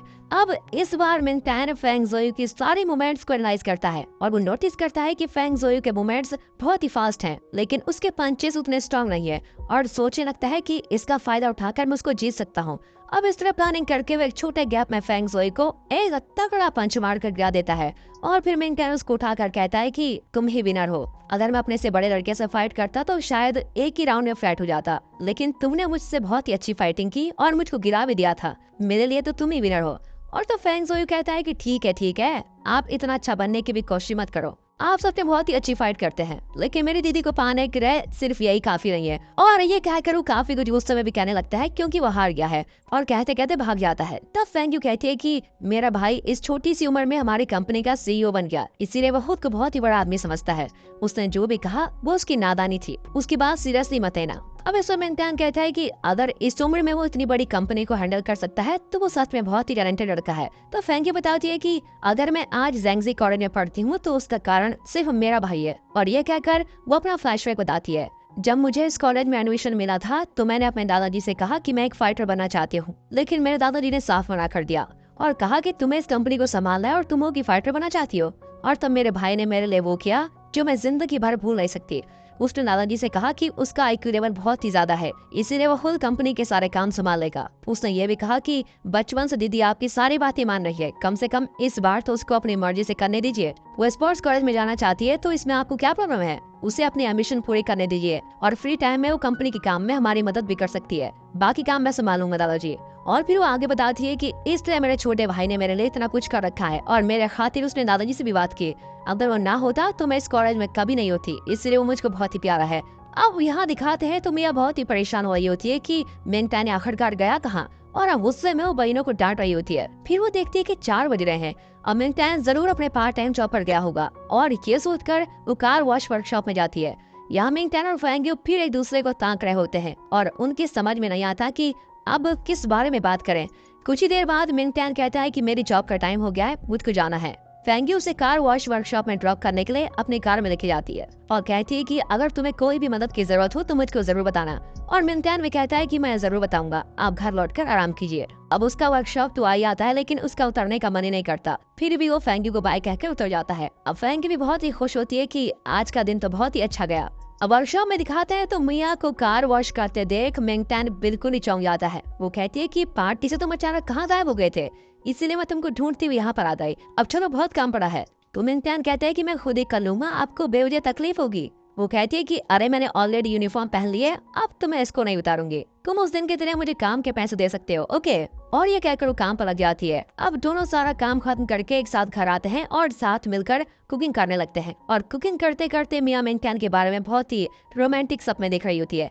अब इतने में फैंकी मिंगटैन के लिए कुछ चीजें लेकर वहां जाती है और तब खिड़की से उसको साफ नजर आता है कि मिया हीरो की फैमिली के साथ मिलकर खाना खा रही है और वो मिंगटैन को खाना भी खिला रही है। ये देखकर तो फैंगी का दिल ही टूट जाता है और वो दुखी होकर घर लौट जाती है।